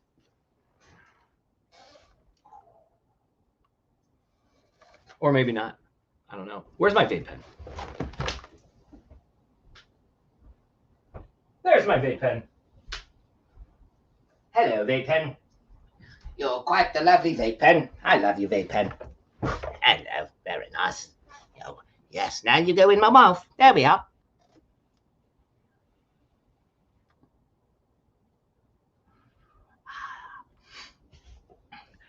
Why did you pick a Moran for your background? Well, Godelkin. Interesting question, sir. Let me tell you why. I had, again, we all have a bunch of solves. One that I was really taking pretty far was Fenn's comment of the one who can best adjust. I know everyone kept saying the big picture, right? So, obviously Thomas Moran painted the big picture. However, I mean, at least that's what it's called to, and when it's, as it's framed now, put up.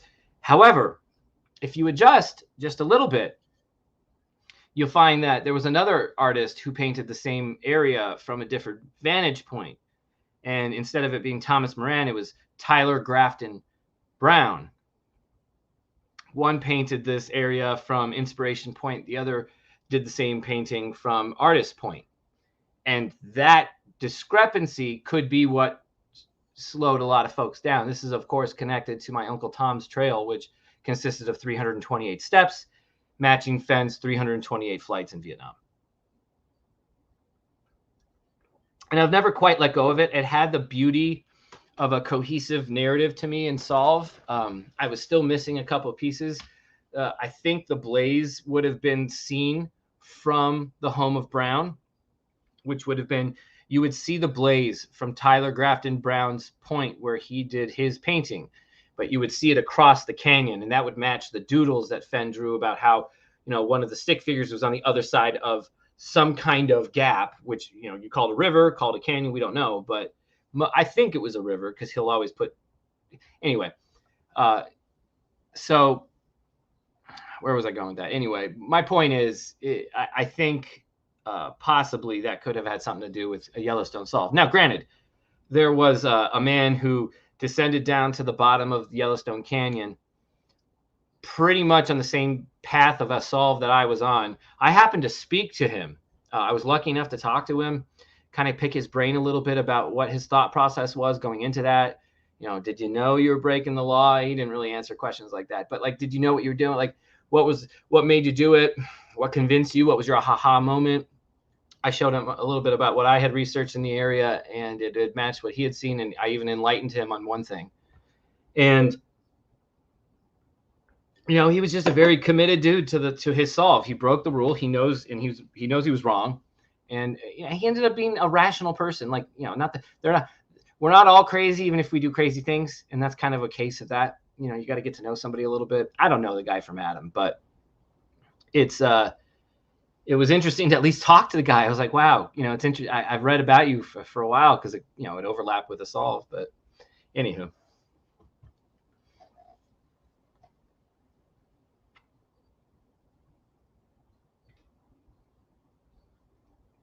Ben, did you know that 2 painting on Old Santa Fe Trading Company where Forrest is sitting with all his treasures? One is a Moran, the other is a Sharp. See, I think he wanted us to look at Moran, but the answer was Tyler Grafton Brown. There's your home of Brown, but you get there by looking at Thomas Moran. I didn't know that such a thing. I didn't know one of them was a Moran. My heart in Yellowstone also matches the Wizard of Oz solve that I've been working on.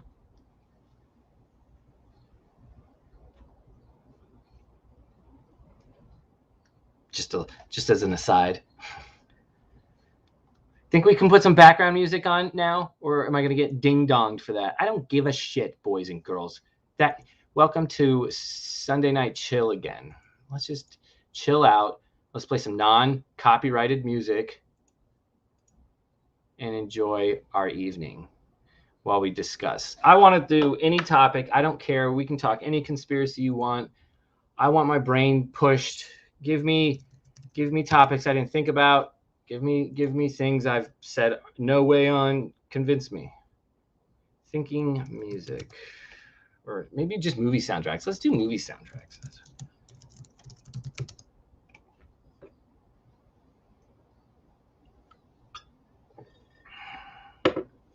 Moran painted bold paintings. Bold meaning foreground with people. I like it. With your treasures bold. So the treasures in the Moran, the foreground of the Moran painting would be your treasures if he's just going off that. Just FYI, I mean, there's ways to interpret, right? Or ways to apply interpretations.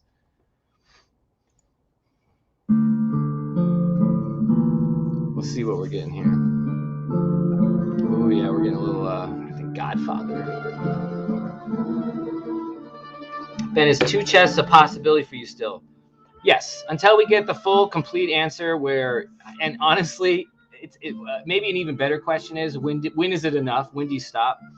But when we get a full and complete solution, and that does not include a second chest, then I'll drop it. But the idea of a second chest being hidden, a secret, something not to be spoiled, something that you hope you find in the future as a treasure hider even, I think it's still a plausible outcome. Haven't seen much to really push the idea further, though. We're at the same arguments, double omegas, and a couple of other tidbits. So there hasn't been much to add to it either. The longer it goes, the less likely, but I'm still holding out hope. The fact that something's getting reburied, if you want to play 5D chess, you could say, shit, man, they're reburying or rehiding something because there's still something else out there to be found. You could have 2 contingencies of treasure hunters believing they're looking for one chest that's out there and another looking for another chest. And maybe that's how treasure hunters could start getting along now. Oh, you're looking for the old Fenn chest that's from the poem? Great, good job. Let me talk to you about the Fenn chest that I'm looking for from this new hunt. And you almost don't care to talk. It's like, okay, fine. You'll still talk to them because they're looking for something completely different than you in your mind. That'd be ironic if people could help each other out that way. Did Posey make an offer Jack can't refuse? Hatchet Jack gets why I didn't press skip on this.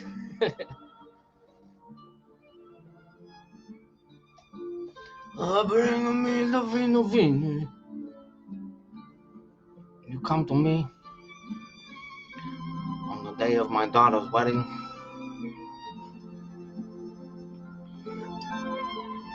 That's all. That's it. No more Brando after that.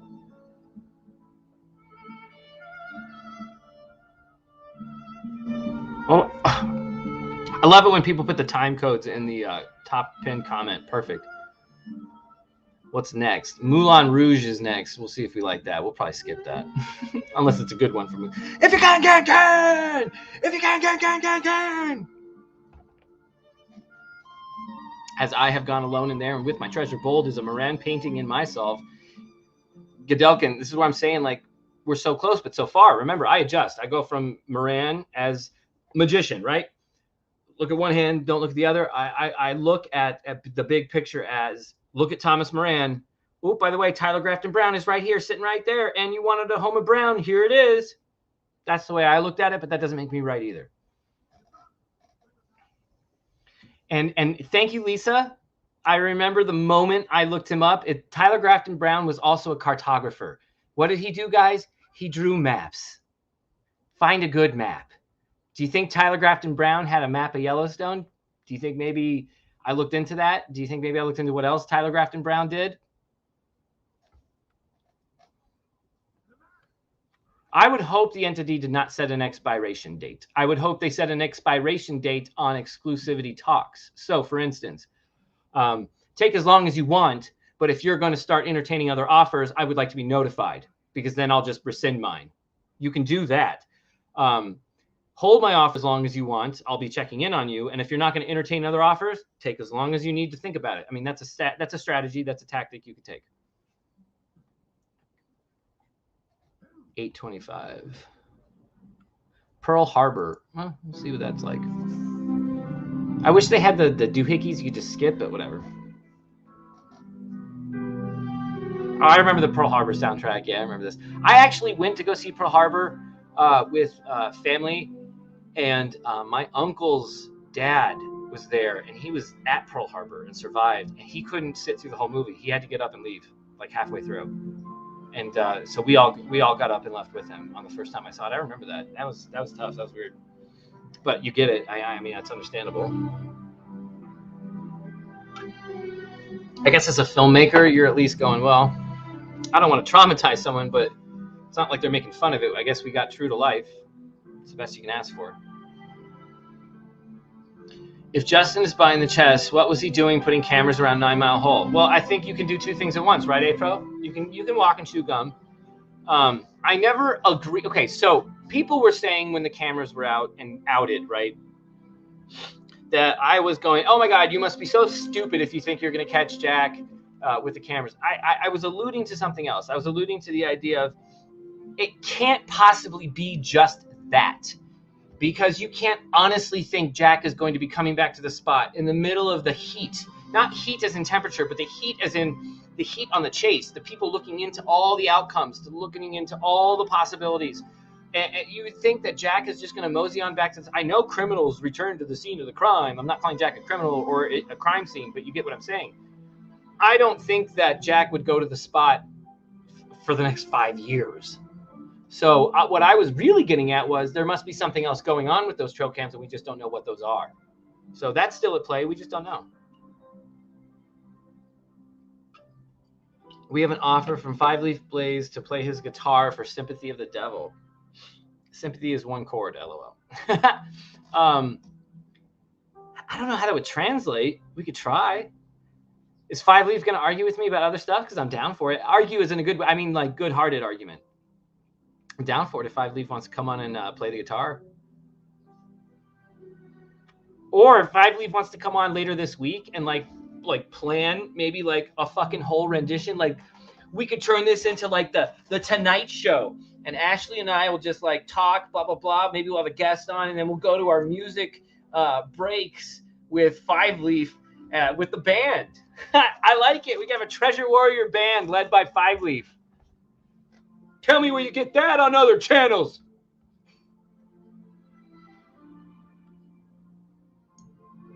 I just think of these genius ideas. I don't know where they come from. They just come to me. Let's go to The Lion King. Yeah, this is like, meh. Got to go 1208. This is like sad music. Like too sad. I'm gonna be a lion, or I'm gonna be a mighty king. Enemies beware. I hope it's that song. Oh, it's not. It's just the soundtrack. Now I want to hear the Lion King song. Son of a bitch. Disney will come to my house and knock my door. We should just stop what we're doing right now. What are we talking about here? Let's just skip. Ooh, Saw was a good one. Interstellar, 300.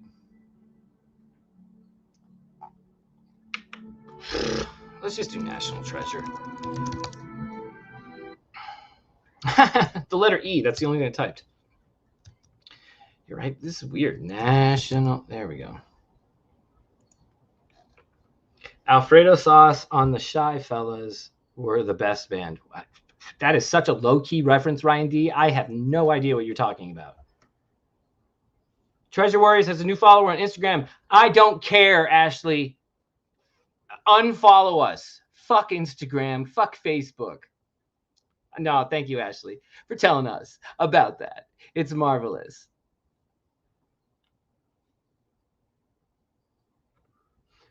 Was that Brown painter an architect? Lisa, one could argue. One could argue. It is. I don't know. Oompa, loompa, doopity-doo. I've got another riddle for you. Oompa, loompa, doopity-dee. Let's play National Treasure. Library of Congress. When I go to the Library of Congress, I'm going to play this music. Like the whole time when I'm in there. Little headphones, walking in there. Just on repeat. And I'm going to pretend like I'm talking to Riley next to me. See, I was talking to Riley.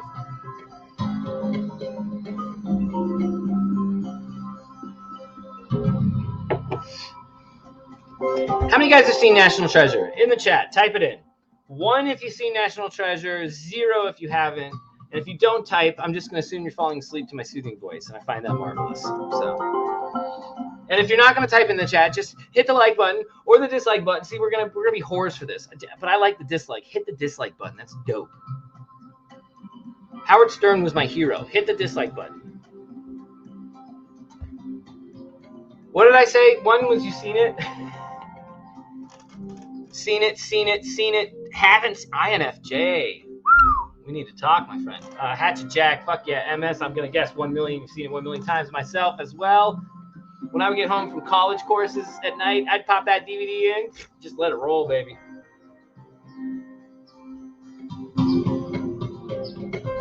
The whole franchise. Fuck yeah, dude. Both of them. Zozo, sorry if you're a dudette, but dude, I call Ashley a dude, so.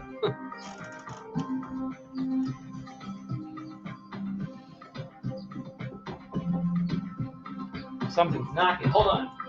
What's up?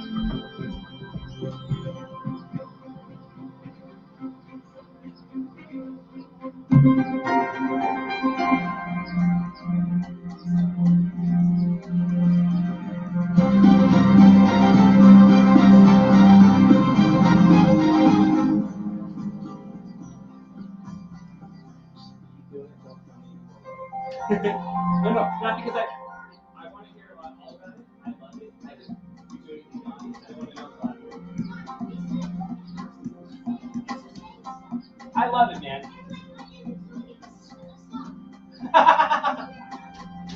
I love it. So that's funny.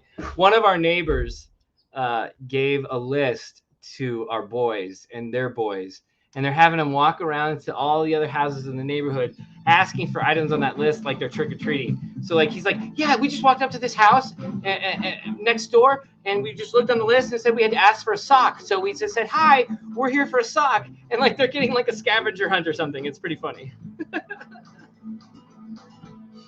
It's cute. I like that kids can have fun still in this day and age. I hope I picked up a sativa here. Me and my dad's favorite movie means more now than... Oh, you know what, MS? Not the right music for that, but... Fuck yeah. I get you. Fuck yeah. Keep watching that movie all the time. Never be scared to watch that. That's dope.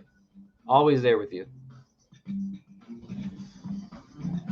The Tonight Show with Ben.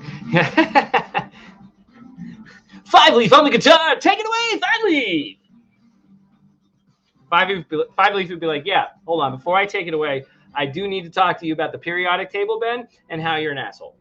I'm kidding, Five Leaf. You wouldn't say that.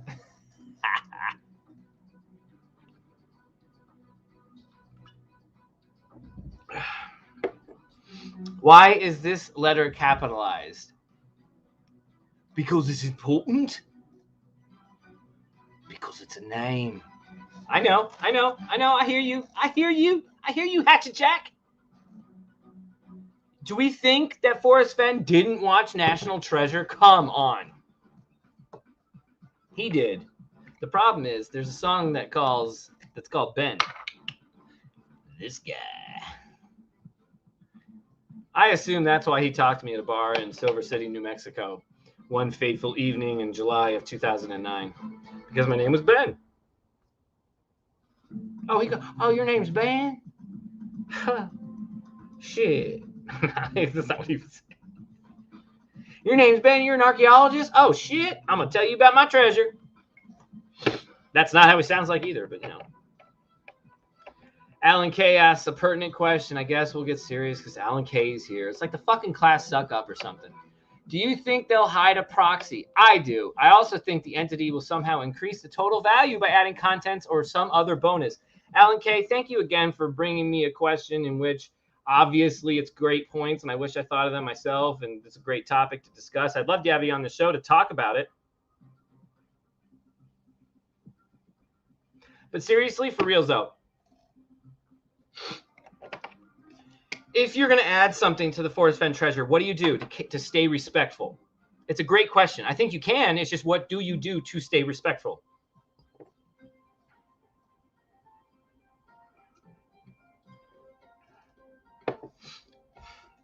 Zozo, you've never heard?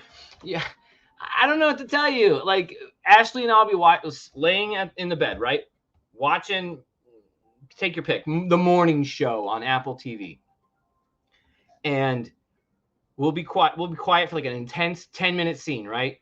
Tears on the screen. You're supposed to cry at home, all that. And then after it's over, I'll just go, dude, that was fucking intense. Like, you're telling me that's weird to say to my significant other? Like, dude, that was fucking intense. What do you want me to say? Babe, that was intense. I just speak from the heart. Are they really working on National Treasure 3? Because thank God, what's on page 47? What was on page 47? And why wasn't it page 42? Was it page 42? I'm pretty sure it was 47, and I asked the same thing. Why isn't it page 42?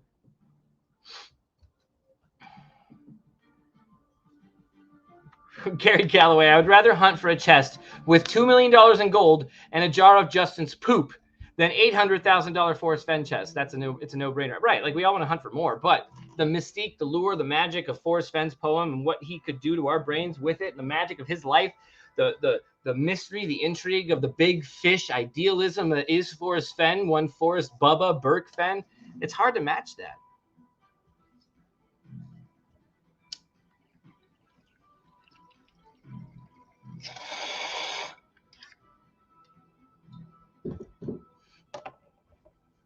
I think Forrest is a one of a kind. Hot take. Don't underestimate Justin's poop, says Carrie Galloway. I was going to put that on the screen, but I was like, no, I'm not doing that. If Justin hosted a show and someone said, don't underestimate Ben's poop, and he put that on the screen, I would say, Justin, you're a comedic genius. But I don't think it would be the other way around, so I'm going to just not. Keep something in mind, guys. The amount of respect I demand for comedy is only equaled by the amount of respect I demand for don't worry about pissing me off. Comedy is supposed to piss you off. I'll never be offended by a joke ever, even if it hurts something for me. Even if it hurts my feelings, you can't be offended by a joke. That's my take. So that's my whole take on this whole Dave Chappelle thing. You all didn't ask for it, but I decided to give it. You don't like it, turn it off. That's simple. No one can see it. No, fuck off. And don't give me the, but there's violence. And there's violence on all sorts of people for all sorts of reasons across this country. Dave Chappelle's comedy special is not causing that. Whoop. Off the soapbox. I'm done now.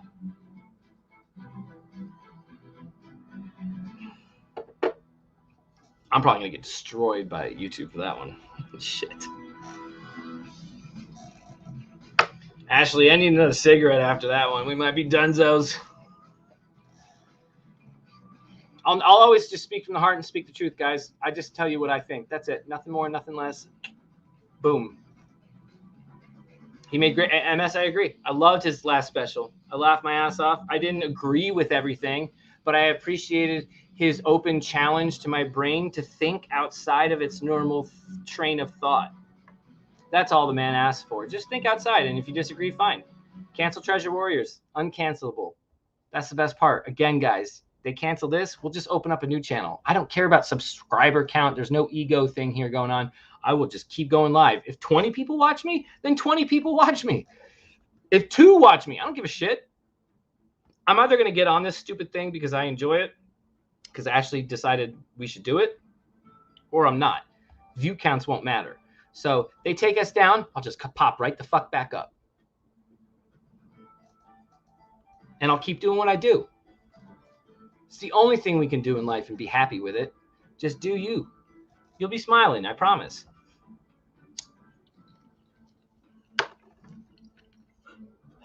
Minotaur, I respectfully disagree with those who say that this will be bought and rehidden. That makes 0 sense to me. Pay $1 to $2 million to hide? No way. Minotaur, I agree, unless you have fuck you money. If you have fuck you money, $1 to $2 million is nothing. Especially if you have always thought, gee, that would be super fun if I could have hidden that treasure chest. If I could come up with something to make families have fun, I would totally do that. Well, I'll do it after one day because we're still doing this main hunt and we should all just be focused on that. Okay, it's done. Well, I'd love to do it with the actual chest that we were all hunting for. That'd be even more dope. So my guess is this guy, whoever this is, Justin, probably wanted to do this regardless, Minotaur. I don't think it means that crazy of a thought there. I think it actually makes sense.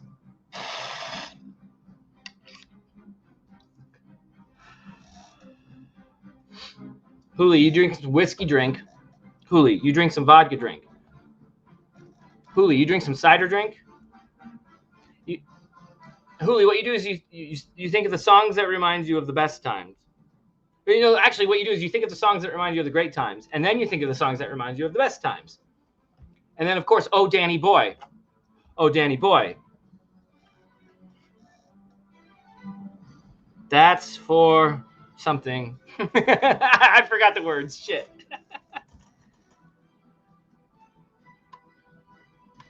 I bet you've never seen someone try to have a discussion with the lyrics of Chumbawamba before in your life. Any of you watching, just FYI, any of you. So, just saying. First on the Treasure Warriors channel. Sometimes when I'm about to say Treasure Warriors, I accidentally say Treasure Seekers. Whoops! But I've never had once, but I think it. Why? I picked my name on accident.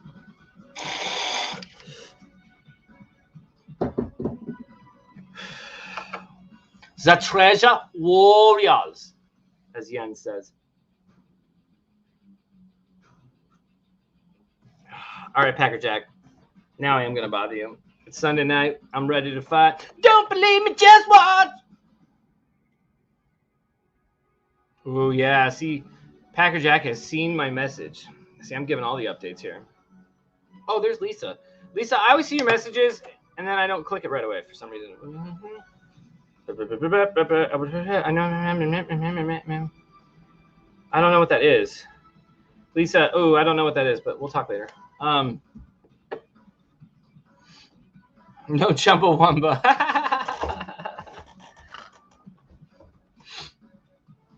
Only way I can see Posey buying this chest and re-hiding it is if he got in early on Bitcoin. Minotaur, I mean, listen, it's not for us. Okay, this is a good point. I'll lower the volume here. Both sides of this chase need to understand the mistakes that were made. And I'm speaking to a treasure hider and treasure potential finders, treasure searchers. You can't decide that it's okay to look into every back alley and lift up every box and log, if it were, on our treasure finder. If you want to expect the best of what we received from Forest Fenn. There was a time where the Forest Fenn interaction with the community was at a peak. And by what I mean by peak was, I mean a perfect equilibrium of simpatico discourse, where you could contact Fenn, he would write you back. There wasn't too many, there weren't too little. He was entertained, you were entertained. It was an interactive game almost. That game was soured Now, we're asking the new treasure hider, if this happens, to learn from the mistakes of the past. Don't put it on dangerous areas of ground. Don't put me in a legal shit show if I find it. We're asking questions and we're asking things of a new hider. We need to also, in turn, do something to show that this community has evolved and learned as well. And part of that is we won't harass your family. We won't dig in to your social circle. There will be a wall created by the searchers themselves to protect the hider of this chest against other searchers who think they can storm the castle and, for lack of better term, grid search the treasure hider's brain. And that's something that I'll just put out to the community, and I'll put out to treasure hider, possibly Justin. I'll just put it out publicly. Think of us as the fucking Knights Templar guarding the Holy Grail. We won't look at it. We won't touch it. Don't give us any power. But what we'll do is help the community and interact with a dialogue of, guys, don't go after whoever this hider is. Don't look into what he's doing. Don't look into his family. Don't make threats. Don't show up at their doorstep. None of that shit. And maybe we could have a fun treasure hunt. And if that takes fellow treasure searchers to stop others from doing that, just to take a breath, not like, aha, I'm bigger than you and better than you, and I'm a hall monitor, and get away and go in the corner. No, I'm just saying, whoa, man, let's think about this. Or whoa, woman, let's think about this. Do we want to attack the person who's putting out millions of dollars for one of us to go get? So, that's an offer I extend, and I think a lot of people would second it. Maybe I'm wrong, but we both on, and I don't mean to go off on the person who asked this question. I can't even remember who it was right now. I'll scroll back up, but you're not insinuating any of this that I'm going off on. I'm just speaking openly here. Let's all just take a minute and go, how do we want to approach this new treasure hider? I think we as a community also need to evolve, also need to learn from our mistakes. That's it. Soapbox done. Let's put the link in the chat. If you guys want to come in, let's do it. Invite. If you don't, that's fine. I'll keep yapping. Apparently you guys like it. I don't know. Well, or dislike it. Hit that dislike button.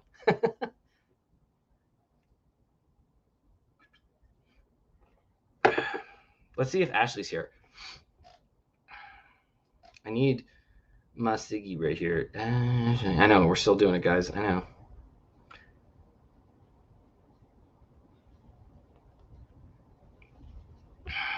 I somehow convinced her to go just end of the weekend. That's it. No more on Monday. So it's no more on Monday.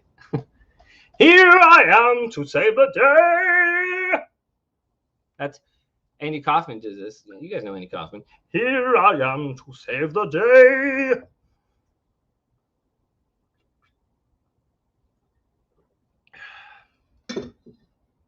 We have to get rid of the troublemakers.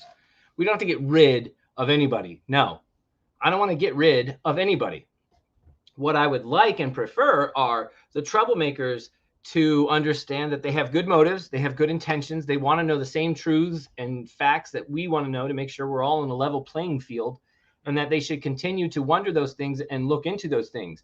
But what I'm asking is, there's got to be some kind of level of decorum that we can maintain and create something that inspires other things.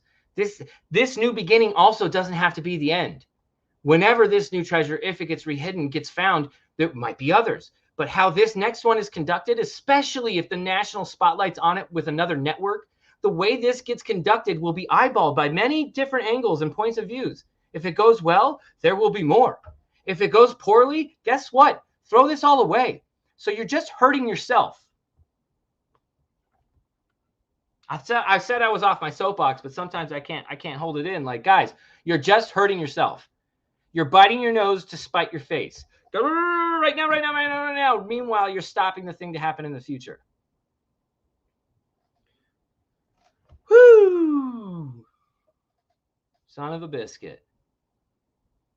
What happened to my fantasy football today? Hooli, why don't you come on? I have never had you on here, Hooli. Why don't you come on? Should we put a poll in the chat? Should Hooli come on the show? I want to hear her thoughts. In fact, I'm not interested in anyone else's but Hooli's at this point. So, Hooli, It's you or football.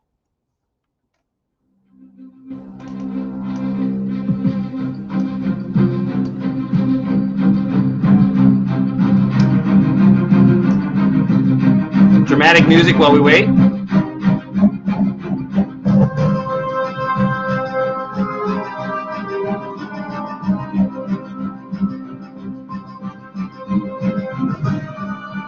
No, okay. Miriam, a great point. No treasure hunt originators should be communicating with any searchers. To an extent. I think public forums are great. I think public forum AMAs are fantastic. Private emails, no. If it's off topic, maybe, but even then people start to elude hints from off topic conversations.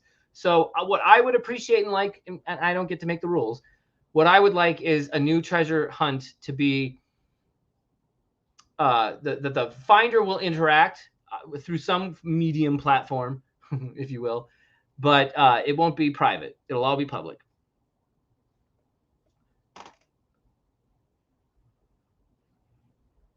Huli, you name the topic. Has to be Chase related though. Chase related, Chase 2.0 or Fenn Chase, but it's got to be either one. But you name it in that realm.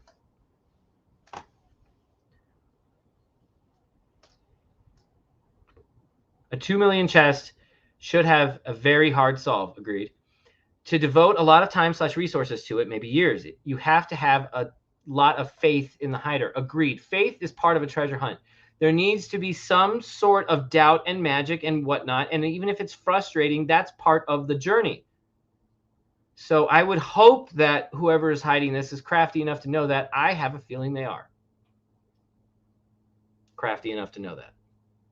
I feel like I have to explain my point sometimes because some people just don't get it. So we're at Spectacle Discovery. I want like a, there we go. Give me the treasure soundtrack yet. Like the moment they get it, you know, that like, everybody called you a fool. And then you're proven right. Like my buddy Paul was yelling at me when we were at my Colorado Solve, yelling at me. And then when we got to that creek, the Uncompahgre River, where it turns into a creek, where I told him it should, I was like, the river should turn into a creek if we're at the right spot. And that's exactly what happened. The river turned into a creek. And he's like, okay, all right. And then we walk to the creek. We walk up about, 20 feet to the left, and does ever drawing nigh. And there was the iron plank to cross the creek. I think I've shown you guys, but like, I almost want to like see if I have it. I don't think I do though. Maybe I do. Nah, I don't, because I don't even know how to screen share on this. Who cares? Anyway, oh yeah, hold on, there it is. There it is.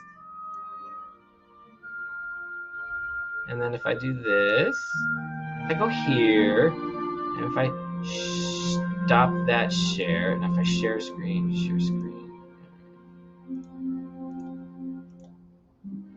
There you go. You see that iron plank right there? Like, whether there's a treasure across there or not, like, I can't even zoom on this. They don't even let me zoom. Oh, that sucks. They won't let me zoom on this? What is this, like, zoomed in already? There we go. See that? You see that to cross your creek? Those are warm waters, by the way, guys. Uncompahgre River. You see that to help you cross? To get to the other side there, it's just like, it feels like magic. There's nothing you can explain that feels more magical than like, okay, man, our giant river should get super skinny, and then when we get to it, there should be something that help us cross the creek because there's no paddle to help us cross the creek. Lo and behold, there's my heavy loads. And I'm like, oh shit, there's heavy loads. I didn't even expect that to be like that, but there it is. There's heavy loads. And so, boom. So, anyway. I don't know what I'm rambling about. My warm waters weren't halting there, though, by the way. Come on now. It's got to be a little bit more complicated than that.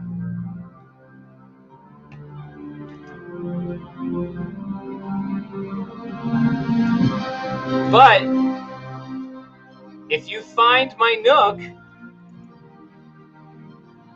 you'll find my little treasure that I buried.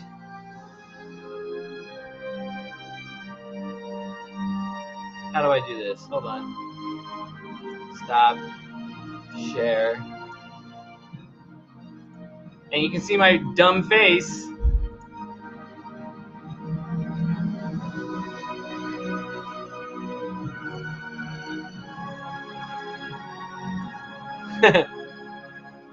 That's my nook. There was an X here. And I removed the X, took some dirt out, put the Forest Fenn Thrill of Chase there.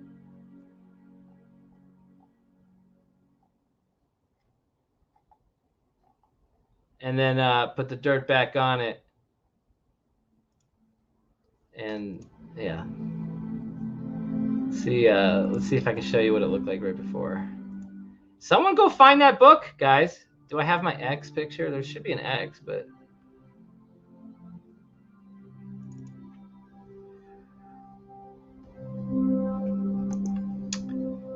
the chase, no, that's not it. Fenlog, that's not it. Fenn, that's not it.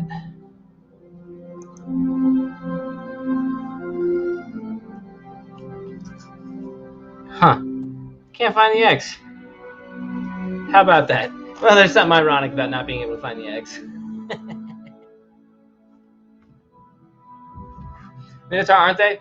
Like, they're the best. Even when you don't find anything, they're still the best. Love them.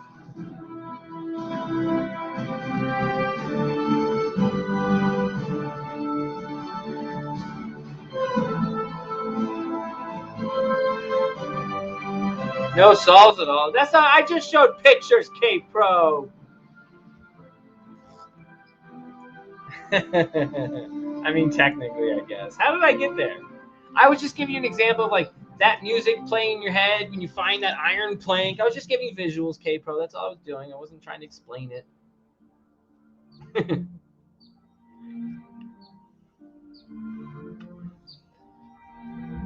Ryan D. What's up, man? What the fuck? Hello there. Love you, mate. Cheers.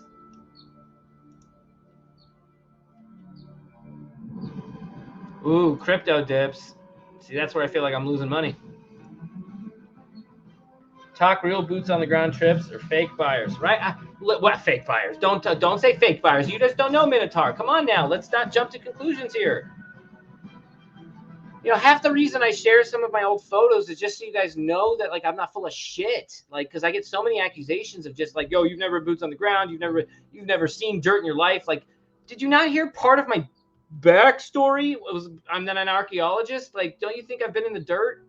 All right, fine. If you don't think I've been boots on the ground, I'll start sharing pictures of that. Like, it's weird that I feel like I have to, like, appease that. But if you don't appease it, because I've seen the other side of it, they just attack more. You're damned if you do, damned if you don't. But at the very least, some of you can see it's not full of shit. Like, I was out there looking just like all you. I wrote my email to Forest Fenn in June 2nd. You know what? Fuck it. I'm just going to fucking show it. How about that? I've never shown it. I will show it. I will just show it. Wait a second here. Has Dale been releasing a bunch of shit? Yo, Dale dropped 2 more things. Why did nobody tell me this? 2 minutes ago. Or no, 45 minutes ago. Mother of Indiana Jones. Artifact collectors have long been the scourge of anthropologists and archaeologists who generally feel that collections of artifacts should be indexed, cataloged, and properly stored for future investigation. Forrest had a differing opinion and in 2000 wrote an essay titled The Mother of Indiana Jones in which he argued the case for collectors such as himself. You guys, we've talked about this. Candy and I have talked about this all the time. The Mother of Indiana Jones. Why is he releasing that now? That's interesting. Posers and plain old liars abound. Dale, what are you releasing an hour ago called Imposters, Posers, and Plain Old Liars Abound? Have you seen this? No, what is it? Dale dropped a couple of thingies. Since I left? Yeah, well, in the last hour. Okay. One of them is Imposters, Posers, and Plain Old Liars. Does he expound upon that? I mean, he has a whole article here. Should we go to it?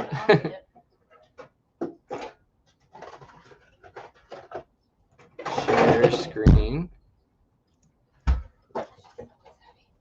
Cutting into my tattoo. You have Smokey?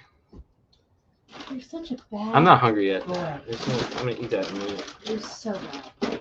What is this all about? Can you pack that outside? Well, it's just loud and obnoxious. Over the run of Forrest's treasure hunt, many folks claimed to know exactly where Forrest hid his chest. An easy claim to make when you provide no evidence, such as the actual location to prove your claim. Mostly, it was actual searchers who made these claims, and the rest of us, of course, were expected to simply lap up their lies, buy their books, pay to watch their YouTube videos, or simply feed their pathetic egos by repeating their names and claims ad nauseum. Wow, there is some emotion behind that. I like it. Go Dale. Occasionally, though, it was not pathetic searchers who claimed to know where Forrest hid his chest. It was one of Forrest's many friends. And when this occurred, the believability ante was considerably raised. Remember, guys, I'm reading this first with you guys right now. During the hunt, rumors flew that author and good friend of Forrest, Doug Preston, knew where the chest was hidden. Oh, this is getting fucking juicy. Hold on. What's going on? This is a great release here. Again, Dale. I like it. Doug handed out information about the... Okay, part of these rumors, he's saying Doug handed out information about the final location that Forrest never uttered publicly and never bothered to deny. It seemed possible that Doug had information about the final resting spot. Why else would he make such peculiar statements about parking lots in Colorado and Arizona? You remember that, babe? Yep. Doug is not a person who needs attention. His career and publications provided all the notoriety one could possibly hope for. Great salient point. He certainly didn't need to grab Forrest's coattails to garner more. Therefore, maybe he really did know something.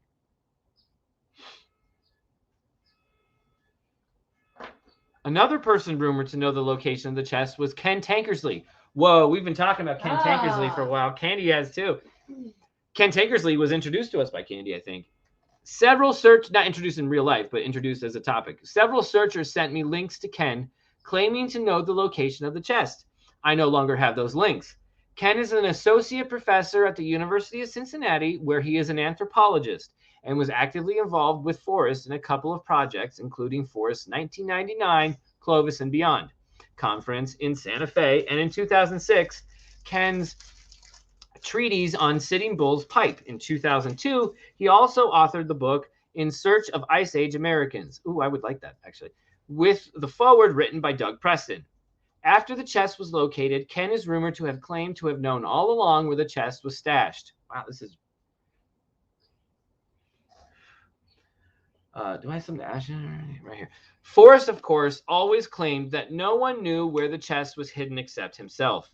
So hearing that two men whom Forrest trusted, called friends, and were wonderfully successful in their own fascinating careers were rumored to have known the chest's hidden location seemed, at the very least, annoying and possibly devastating. So I decided to ask and put the issue to rest. All I see right here is June 7, 2020. So he's asking a day after the announcement. This is good and juicy. I like it. Let's scroll. Forrest, let's do this with drama. Forrest, we all figured Doug knew where it was hidden, but now Tankersley is saying he knew too. Geez, Jesse, I think he's saying geez. Jesse, Dale. Is Tankersley already saying things on June 7, 2020? See, like I wasn't privy to that. Forrest responds the next day. So Jail wrote that June 7, Sunday, 10:45. June 8th in the morning, 5:22. Doug does not know, and neither does Tankersley. Can you send me what Tankersley said? F. Okay. Right off the bat.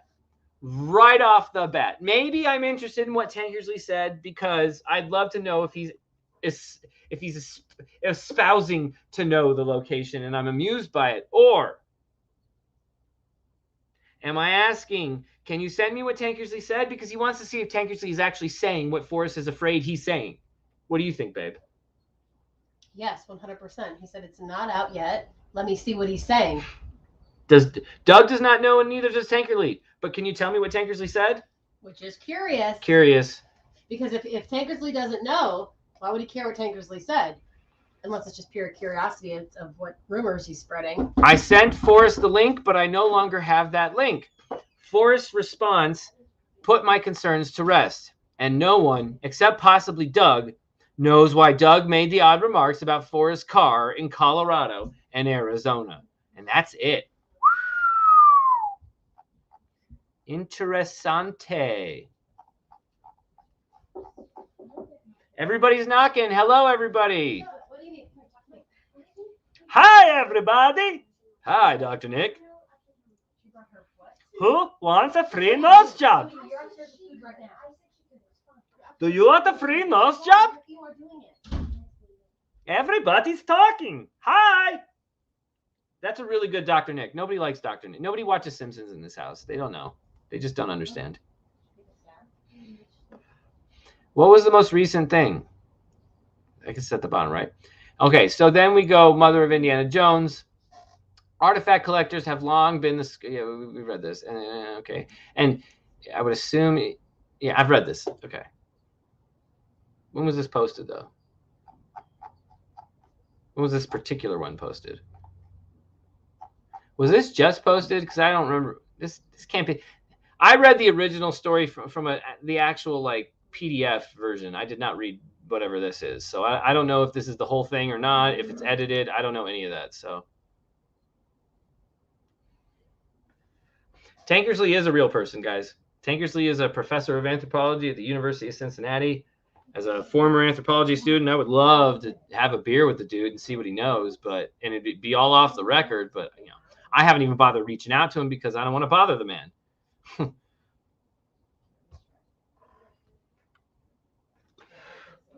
The pursuit of truth or fact has its social confines to it, social constraints, social norms that get in the way. Oh, I hear a fire alarm. Why do we have a fire alarm going off? Chloe, will you check the oven, please? Yeah. Me. We have the oven on. Why do we have the oven on? I'm making a pizza. Making a pizza. I thought we got food. If we were going to make a pizza, I just would have had the pizza. Nobody wanted your food selection.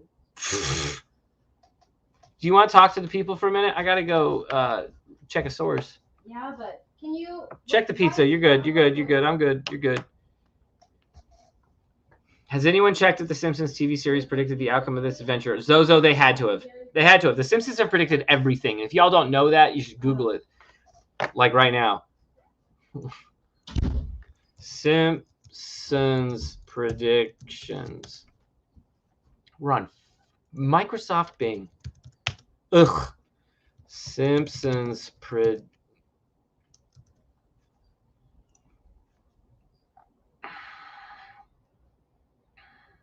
30 times or 17 times? Or 18 times? Take your pick. Let's do 30 times.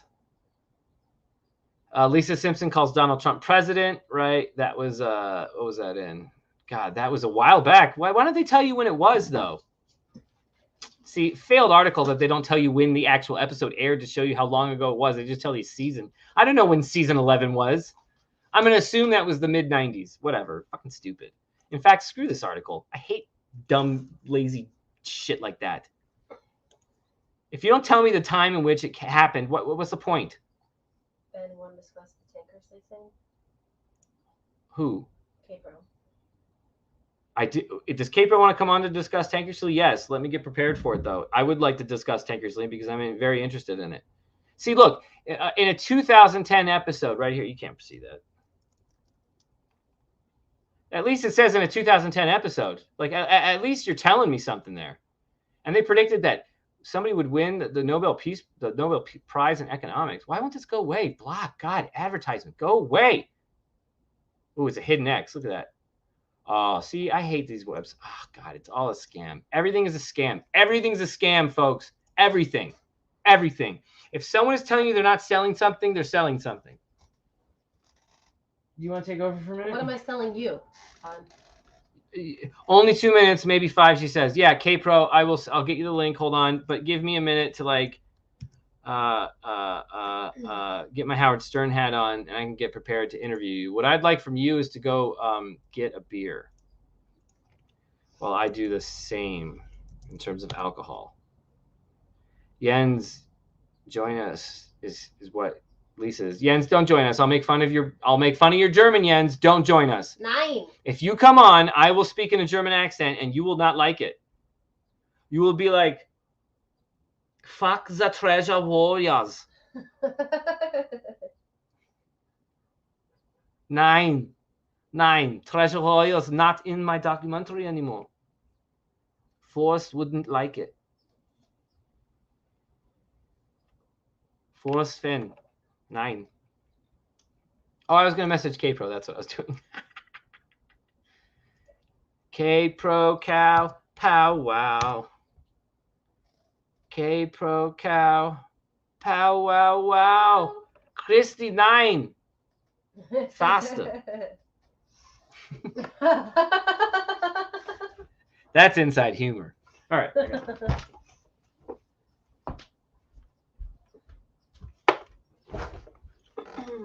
When Jens keeps telling me I need to be. K-Pro needs a few, she says. Good, so do I. So does Ben, he says. Jens is going to pump you up. Okay, guys. What did I miss running the errands for Zibin Kanapel Treasure Warrior? Thank you, Ryan. I am back. I didn't miss anything. Oh, good to know. Dale drops. Oh, you're just lying because obviously there were some more Dale drops. Did that really honestly happen then while I was gone? Yeah, well, How do- No, well, you were probably on back when it happened 4:30 to 5. I miss everything. Halt is the only German word in the poem, Ben. You lie, Ryan D. You lie. First of all, Ben doesn't have any pictures. Okay, Christy, get ready. I'm ready for this. Are you talking about World Series of Fenn, Brent? Because I'm going to. No curly fries. I forgot the curly fries. I realized that when I drove out. But you know what? That's what you get because This is an awful that one's day. mine. I already drank out of it. This is an awful day.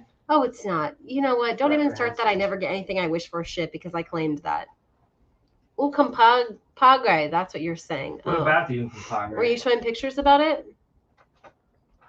I was showing the iron plank. The iron plank. Oh, your personal pictures? I see. I've seen those.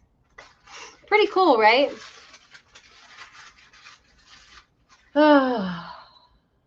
Wow.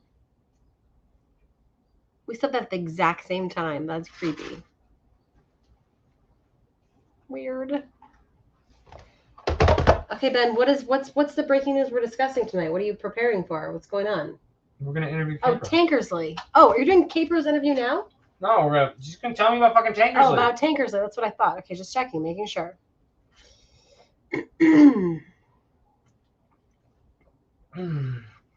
Okay, World Series of Fenn. Yes, Forrest Fenn's letter. Oh, he wrote you a letter? Interesting. Love that. Can't wait to see it. Who's excited for Oak Island? Me. You think so, Ryan? More than she lets on. Well, we're going to find out. Capro's going to come on. She's going to drop the knowledge. I have to put that pizza in the oven. Everyone is like in love with the CPK margarita pizza. It's good pizza. It's really good. CPK margarita pizza in the frozen section. This webcam has dust on it. That's gross. Sucks. What? It's gross, huh? Yeah. I told you it was a gross choice.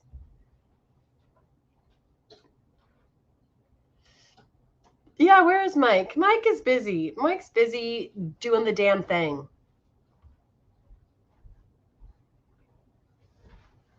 Weed pizza. I heard something about weed chapstick. Do you think you could get high off of weed chapstick, Ben? Yeah, because you lick your lips. Right. It'll go through the skin or whatever. I heard a story about some. Do you have skin on your lips? Ask that question. Yeah. Is that skin? Oh, like your lips, is that skin, like versus the actual skin on your body? That's what I'm asking. That's a good question.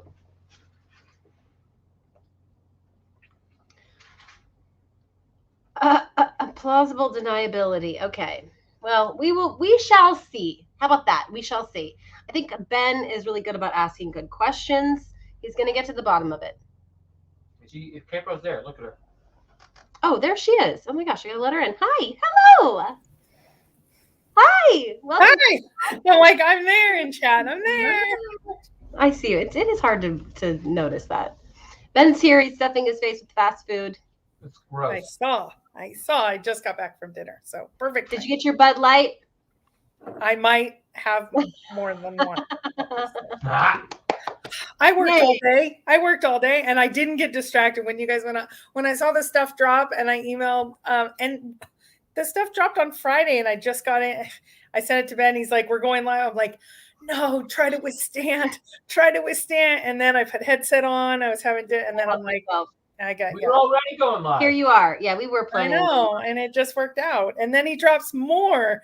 There's a huge backstory in the Tankersley thing. I don't know if you guys were around when the world exploded on the Tankersley thing. This was like late 2019, early 2020. Do you remember hearing about this chaos? I do, yeah. That would have been all him. I wasn't around, but he was. Okay, so here is how my perspective it transpired. There's some differing opinions, and other people can come and say whatever they want. He's now come out. So there was a source at the time, and his name's Steve Klein. Steve Klein had a family member who had passed, and he got access to that person's email. That person was close personal friends with Ken Tankersley. And in those emails, Ken says, like, yeah, I have this friend, Forrest Fenn, and he told me where the treasure chest is, and here's the location.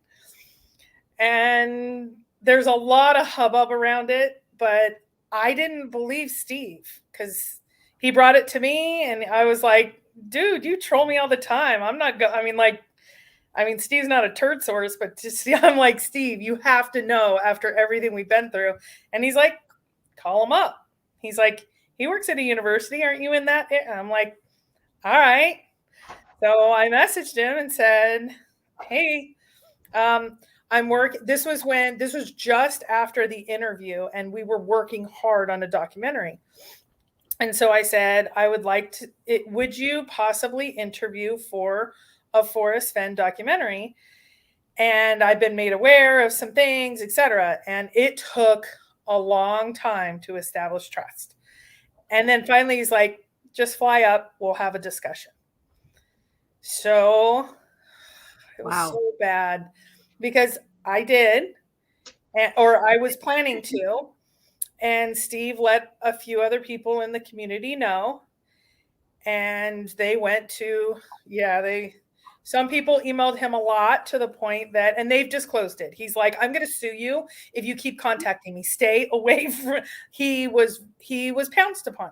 So it took it from a private thing where we could have gotten more information to full attack mode. And unfortunately we missed an opportunity, and he's now in, I want nothing. I've talked to him a couple times since then, but he's like, he knows how the information got out. So he's like, but now I have so many people emailing me. They won't stop. I've told them to stop. I'm at the point of saying, he told a few people, like, if you continue to contact me, I will get like restraining orders. I will get the police involved. Stop contact. Like, it was bad. So unfortunate, but I do have to say we did a show on it. And we did put out the information. He was at the Slough Creek area. Okay. So he was off that dirt road. That's where that information came from. But again, And it was unfortunate because I think I don't think maybe people were being intentional about it, but their intenseness was too much. And he's not going to be pushed over. And so so I just think when somebody says no, you just leave them alone. And I don't know. I mean, I always push the line. That's who. I know. So, but it kind of sucks because it was scheduled. It was it happened. And I actually took more of the, you were going to get a kick out of this. I wish I would have known you at the time. What is the archaeological societies and groups and things saying about the Forrest Fenn treasure hunt? What do you think about that? That was more of the angle. I bet they hated it. He said it was very controversial, but have you looked up Tankersley? For the record, very controversial as archaeologists for we hate it.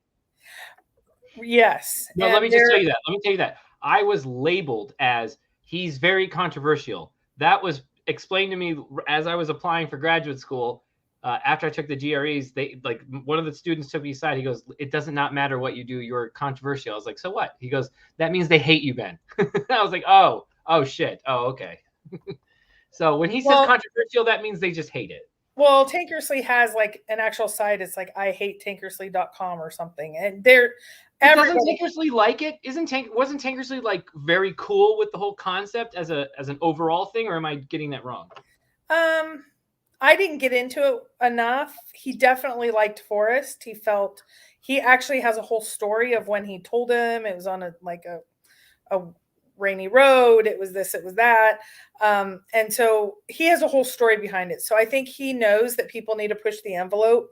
But he also knows he is already in kind of hot water in the community that he is in. And this would even bring more if it came out.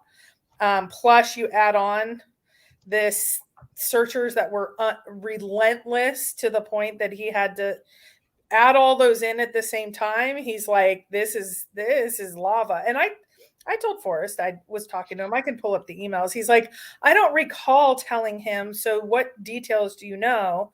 And I sent what I corresponded, I don't know, for a few months before the world exploded. And then he's just retreated. A little while ago, I asked him, maybe a couple months, I asked him, would he consider putting out, we've already seen so many of the emails. And he's done. I know a few that he told me a few that were getting just relentless. And I'm like, I get it. I totally get it. Again, a couple bad apples. He is done. He's like, there's no good to be had, but he also doesn't believe there's an actual treasure chest. He believes it's just the journey, and he believes it's not about the gold, and he believes there is a special place, but it can mean something different. And he got into. Did he also say it was about the jars too? I'd have to look back. I had so much correspondence with him, so it was. Yeah. I think Candy provided an email from Tankersley saying, "Yeah, it's about the jar. You find one jar, then you find the next jar, then you find the next jar." But he didn't say that till the end. Yeah, maybe it didn't come. I don't remember the jars being important in my correspondence. I know Candy corresponded a lot with him, so I don't know. I don't know what. Yeah. Do you think he would come back though? Do you think maybe enough time has when was the last time he's on record saying, "Nah, I'm done with this. There's nothing to be gained from it. Why would I interact?"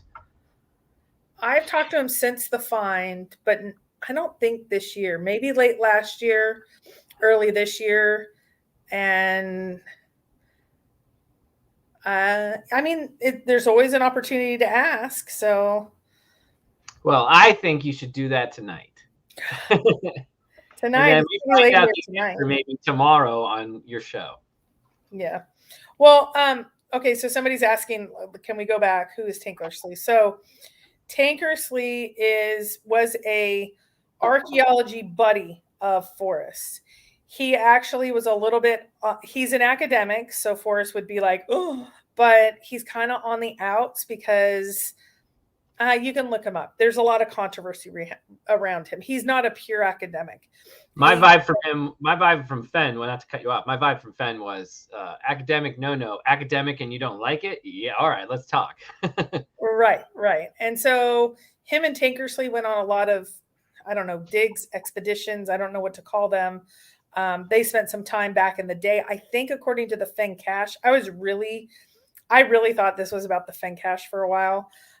So he went on some digs or expeditions or whatever with him.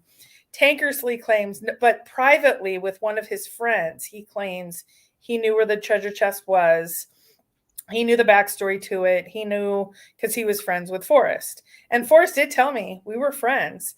And it's funny because this is the Fenn speak in him. Forrest said, I have not spoken to him or seen him in decades or something like that. And right. I gave that to Tankersley and said, I thought you said you were friends with them. And he said, ask him if he sent me TTOTC. So I went back to Forrest and I said, did you send him TTOTC? And he's like, yeah, but I sent a lot of my old friends that. And I'm like, oh, I'm in the middle of this. It's like gold. So Forrest was definitely downplaying with technicalities.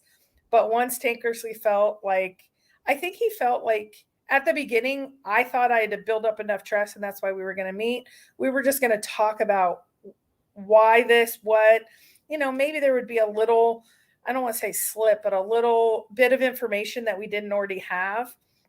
And maybe it wasn't his spot, but he could give us context. But again, we had some very enthusiastic. He didn't want anyone contacted. He was upset. He told me the whole backstory with Steve, and that's a sad story. He just didn't want anybody, and he thought I could just say, "Everyone stop." And I'm like, and he told me, like, I need these people they won't stop. And I was like, I can't stop the community. There's a lot of things I can send messages on behalf of the community, but once they're fixated, they're not going to stop. They're going to, and especially if you had said stop to those who wouldn't stop, they just really wouldn't stop. Right. So that's why he just said no more. And it was like, if you don't stop contacting me. And a couple people came forward and was like, he's saying that he's going to sue me if I keep emailing. It's like, right. So that's a really good, well, why isn't he saying that to you?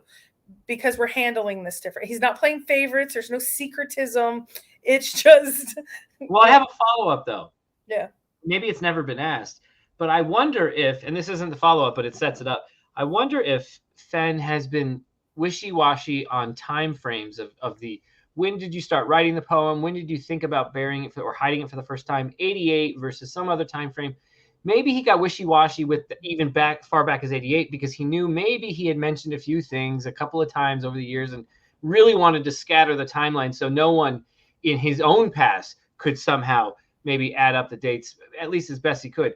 But I wonder, this is what the setup is, does Tankersley have any kind of connection or association either through Forrest, with Forrest, because of Forrest, to Doug Preston?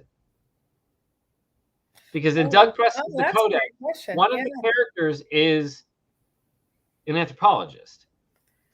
Right. That's a good question. I've never asked that. That'd be interesting to ask. Her name is Sally Colorado, but it's an anthropologist. Colorado. Stop it. I'm not saying it's in Colorado. I'm just saying the name is Sally Colorado. I'm just saying it's anybody. Do you know the book Bip? You know about Bip? A woman by the last name of Brown wrote that. And it's about counterfeiting and treasures and all of that. I talked to her. It's like, and she's in Colorado. And there's so many little rabbit holes that we could go down. Okay, that's a good question. But I will say, I see it a little differently perhaps than you. Forrest always had a special spot, I think, the minute he discovered it. Let's say it was when he was 13. He's always had that special spot forever. He didn't know that was going to be the location of a treasure chest until 1988 or whatever day that was. So when he says, like, for Tankersley, this was well before that. He didn't talk about hiding a treasure chest. He talked about the most special place he has ever been to. And it is the most amazing. And Tankersley says, it's just off a dirt road. There's a waterfall there. It gets remote very quickly. It's right at the border of Yellowstone, And at the time when it blew up, I asked Cynthia. Cynthia's like, I've searched there. Justin searched there. We didn't, extensively. There was a lot of reason. This is actually Minotaur Marino's area. He knew all about it when we did a show maybe, I don't know, 6-8 months ago, because I tried to re-engage Tankersley, but he's unfortunately, I think in a he's just like done. Like, and hopefully he may come around. I don't know. So Look at this from Ryan D. From DAAS blog. Okay. 2002, authored with a forward by Doug Preston. 2002, right before the Codex. Okay. Well, there's a yeah. I'm just asking questions, and people are giving me answers. Yeah. That's weird. That is weird. That's weird. Yeah, so I think you know what? His description of the final spot too, K-Pro, the way you told it to me, that matches what I've expected. And not necessarily a waterfall or something that like people have tried to search for and can't find, but just that it would impress Forrest so much. I was expecting a spot that would impress him not just through heartstrings and stories in his head, but also impressed him whenever he did find it, say as a kid. To impress Forrest Fenn, I would hope that I'd be going, oh, well, yeah, I can see why Forrest was impressed with this at any age. I was hoping to see that at any solved location. And I'll say to this day, including 9 Mile Hole, I have not seen a spot that makes me go, ooh, yeah, baby. It all looks the same. I've heard this area is pretty awesome.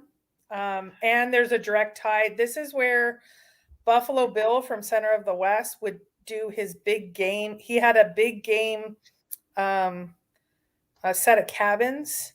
And that's where he would take the big game because they would come right off of Yellowstone. You couldn't shoot them in Yellowstone, but you could hunt them coming out of Yellowstone. And there's, you don't give directions to the animals, and they'd come off and they would do big game hunting. I've heard it's pretty awesome, but I don't know. I mean, I wanted to check it out. It's just when you're staying at West Yellowstone, it's so far to get to Pahasca. It's like, ugh. Right. Not today, and then you're not today, and then not today, and before you know it, it's time to go home. It was one of the rabbit holes, and that's why people were laughing, like, oh, it's your source. I'm like, I'm just telling you what happened. I'm not saying it's a source. At the time, Steve had not come out as the person. Once it kind of caught fire, Steve came out, and that's when it all exploded because Steve has some additional information, but also with the threats of lawsuits and that sort of thing, I think Steve has not shared them as well. But Steve's not a shy guy. He might be willing now. Maybe you should contact Steve and see if you can get. I was able to confirm with Ken. I have to tell you, going in, I thought it was a low % chance. I thought I was being trolled by Steve. And so when I contacted him and the story got confirmed, and then I'm like, well, there's some emails, and he's like, oh, I know, but no one was ever supposed to see those emails. And it was like, okay, there's some validity to the emails then. And so I put out at the time all the information that Steve was willing to have me share. I had a little bit different information, and it wasn't different as in inaccurate. There was just different minute details, but it all took it to the same area, and people had searched there. So it wasn't, I don't know. It wasn't contradictory to, it seemed there was lots of people that the poem took them to wherever this was. Have you looked on Google Maps at that area recently? At least at the time. I have. I've looked pre-chase and post-chase because something brought me to that same spot too. There's clouds over every version of Google Map or Earth in the same spot where hypothetically this dirt road is. There's cloud covering on Google. You can't see it on Google Maps. That's funny. That's funny. And I always wondered, I was like, is that what he means by you can't zoom in on Google Maps? Because literally there's cloud coverage on Google Maps. Oh, that's interesting. Wouldn't that be tricky? Like, yes, you could zoom down on it. Because I was like, why can't you zoom down on it? If it is a blaze that you constructed, let's say made out of stone, I should be able to see something on Google Maps. Unless it's covered by a canopy of stars or whatever. But if it's covered by clouds, I can't see it. Well, it was one of many rabbit holes to go down just because, again, I don't think some people recognize. I get a few of those a week. And in the beginning, I was getting more than a few. To have one kind of take off, and then you think, I thought, oh, I'm going to contact Ken, and he's not going to respond. Then he did respond. And what Steve said was true. And there was this whole family story behind it. And I didn't still believe it. So I'm like, okay, I found out who passed away in your family. Can you provide? He provided an obituary. It was like, I wanted so much proof because of everything that had happened, and it all came. So I don't know if Ken is overstating. I don't think it's in the area that I did for a while, because oddly, this was the secondary search area that Shannon's search partner searched in. So this is why it became.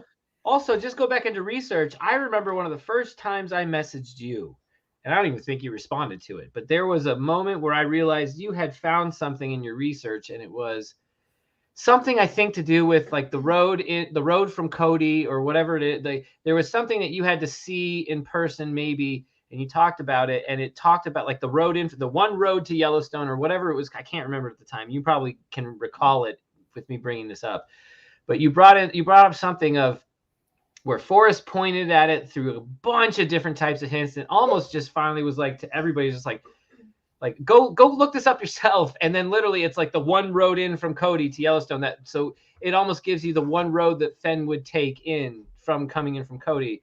And you had found it through some kind of research, but you had to be literally there to find this booklet or this old magazine, like it was from the 1930s. Yes. Like that. I know what you're talking about. I went to Center of the West, and I put in the word imagination as a keyword in their archive library. Right. It came up with like a letter, and there was a map, and it's Buffalo Bill's tour of the Yellowstone area from like, I don't know, 1822 or something. Right. And it's literally like this map, and it takes you on different tours, and it talks about you needing a flashlight and a sandwich. Right. This thing was it was my mecca for a while. I mean, it was just incredible. And it took you through it took particular routes. And I think it was route 9, because I died. It was 9 that took you to this. And I went down that rabbit hole for a long time. And I don't know. Could it be? Sure. I'm pretty sure that's where this was around, though. It was one of those routes covers this area. Yeah. Well, why does Center of the West have 9 linear feet of photographs that you have to go to the special archive section to see? 9 linear feet. 9. Like, why did they describe it that way? 9 linear feet. Something has to fulfill the statement, I thought of everything. Even if he didn't think of everything, he thought of some things. So I could see how he would set it up like that. We're going to get Copper Dan on, by the way. He just messaged me, said he's going to come on real soon. So he's going to join us in a minute. I've been a little ornery at him on Facebook today. Oh, boy. A little bit. Just what have you been ornery about? Let's get the tea. The bet started yesterday. Like, hey, we got to get this solved. And he's already thrown down the gauntlet of within a week, and you get this awesome bronze. So I don't know. I think we gotta do Zooms. We have to destroy this hunt. We have to destroy it. Like, I'm hoping with it. Well, some people were kind of feisty at me when we did our last hunt, Mike and I. And so they literally did Zooms around the clock. They didn't stop them. And it got solved in like 4 days, because they literally did 48, 62, 72. And there's nothing you can do to stop that. Exactly. And that's what we're going to do to Copper Dan. Somebody said, watch out for K-Pro Count. No. Watch out for Bobby. Watch out for Nick Spera. Watch out for Beth. Watch out for Bobby Poppelman. Watch out for Sassy. Those are the ones that, I mean, I don't even know how their brain works, because they just solve these. It's incredible. Ryan D, did you ever pay Mike that bet? I don't know which bet you're talking about, but Mike is getting bought into a World Series of Poker bracelet event tomorrow, and let's just say he's fully backed by someone else. I would say he's preparing now, getting a full night's rest, going to bed in like 2 hours. Well, right now what he's doing is he's going to go buy in the day before, just so we don't have any problems. Get all the registration done first. I get it. Yeah. And so tomorrow is his day. So I'm pumped for him, and he's going to do what I did. Like with he's not as grandiose as me, so he hasn't even announced it, because all of his action, he didn't want to. He was going to sell action, but I'm like, oh no, I will fully fund you and we'll split it. So Because I took the money from when we were at the slot machine, and I just handed it to him. So, so if you're talking about paid for it. you're going to do a private Zoom. To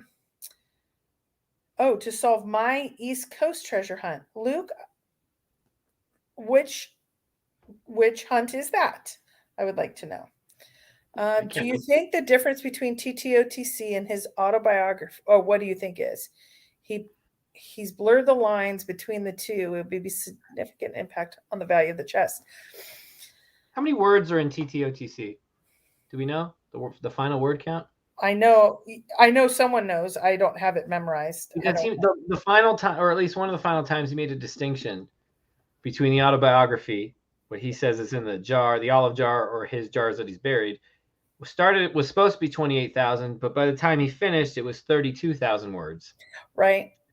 And that when he said, even my daughters don't even know about this until just now. And he was saying this in an interview with Doug Preston and Shiloh in 2017 to do Once Upon a While.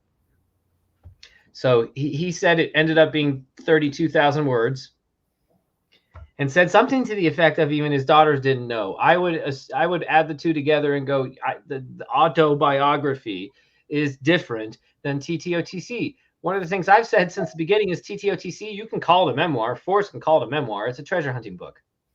Well, look at Rumblings and Ramblings. It's similar, but it's not the same. How many words was that? Do we know in the chat? Maybe someone could type that out too. I don't have. Yeah, but just in general, I don't know. I think it could be 32,000 words is like, I want to say, depending on the font, you can 50 pages, man. Yeah, I think it'll be, well, look at that. And here's what I find fascinating about the autobiography. He didn't open it. And when Dan went to go look at it, Dan Barbarisi, not Copper Dan, went to go look at it, he had to sign a document that said anything he saw, he would not disclose. What's the one thing Jack is protecting? But that leads me to believe there's something significant on the outside of that would make it like a yeehaw, oh my gosh, that's crazy. Don't you think, right off the bat, Forrest Fenn would know looking at a jar is different than opening it? Don't you think he would almost even position a page to be seen from the outside to go, oh my God? Yeah, full page color. That's Forrest. Wouldn't he want, even if you say you can't, you can read. Dan confirmed, if you believe Dan, he could at least read words, by looking at it. He saw something. I don't know if it was words. He saw something. I don't know. Whatever it was, he had to sign something. So I would think Forrest was clever enough to know, hey, maybe the finder won't want to open this, but there's something juicy right on the outside. Right. And Jack didn't care. What's odd to me is Jack is, right? Maybe that's enough maybe that was enough to feed Jack's curiosity along with a conversation with Forrest. Yeah, Forrest, I read that the outside page. Oh my God, what's that all about? He tells him and goes, okay, great. I don't need to open it anymore. Yeah, I see the other way. Jack has been all about the money. He knew. He turned to Forrest. He said, if nothing about the hunts in there, like the legal ramifications, I'm good. And now all of a sudden, this is the first and only time Jack has been, I don't care. He's not caring about the money rate. If he's going to put this for sale privately, something sudden happened. I still don't know what. I have it on the PowerPoint tomorrow. Of course you do. I have my guesses, and so what I have done is I have narrowed down the dates of when whatever hit Jack has made him sell in a sudden fashion, and I have put out what we know either through the courts or through the YouTubes that happened in that 2-week span. And I have highlighted those. I have my guesses, but I'm not putting my opinions in. I'm just factually laying out what it was. Do you follow the court timelines too? Was there something we were all missing maybe with that? Oh yeah, the Combs. It was filed, I think, it was filed before, but it hit the dock, or it hit where Jack would have been served with it literal. Okay, so we went live on Monday. You went live on Tuesday with your Reddit guy. I did the 3-hour show with 10 conspiracies on Monday. On Wednesday, Combs said, "Hey, IRS, and hey, U.S. government, are you okay with Puerto Rico and tax evasion?" He used some really interesting words. That all happened in that 3-day span. And by the end of the week, he was looking for somebody to sell the chest to privately. He could have put up on Medium, "Hey, I'm taking bids. I might not go public." He wanted this on the down low. Until a certain point. And then obviously had to be okay with this getting leaked. I don't know. That's what I can't figure out. Maybe there's nothing he can do about it. I don't know. He wanted it on the down low a week and a half before. What happened in that week and a half's time? I don't know. I'd almost feel guilty if we had anything to do with it, but that feels it almost feels too egotistical. We had nothing to do with it. Nonsensical. Well, and that's where I'm at. But right now, there are 3 large data points that happened, in my opinion. And I wish it was a tiny little show and not a 3-hour show. Right. No, yeah. There were 2 big shows. Like your show, my show were like out of the ordinary type shows for what we normally do. Right. Those shows and then the lawsuit, those are 3 inflection points, as Toby would put it, that happened that somehow one of those, I don't think all of those, something hit a nerve in a way that I believe now the treasure chest is being sold quickly. And hey, if this doesn't work out with said person, it's going by the end of the month. Like it is, I need this gone. That's my opinion from information I've received. So Rumbling and Ramblings was about 27,000, and TTOTC was around 30,000. Says. So, and how much of it? I do have to say, I read Rumblings and Ramblings a while ago. I skimmed it. I didn't read it, and just because I didn't think it was something everybody had, so I didn't focus on it. A lot of people did. How much overlap is there with Rumblings and Ramblings and TTOTC? Oh, that's a good point. I don't know. I didn't compare the 2. That's actually a good question, though. I bet Alan knows the answer to that too. Yeah, I mean, is it just ballpark half? Out of the 20 stories, 10 of them. Yeah, like I would guess there's overlap. I don't know how much overlap there actually was, though. I don't know. Someone knows. Yeah, because I know some of the stories were overlap because everybody was comparing the Rumblings and Ramblings to. Copperdam, where are you, brah? Hold on. I need it. Hold on just a second. Yeah. Ryan, how many hours have we been on? 3. We're going to cut this off in 1 hour, though. This is the final hour of the night, unless we learn something crazy. Maybe some info is about to come out that proves Jack didn't find the chest legitimately. Yeah, I mean, some of this chase are like pissy at some of this news, and I'm like, I mean, some of it points to some kind of shenanigans happen, guys. Like you would think you'd be like into that, considering you have all sorts of conspiracies.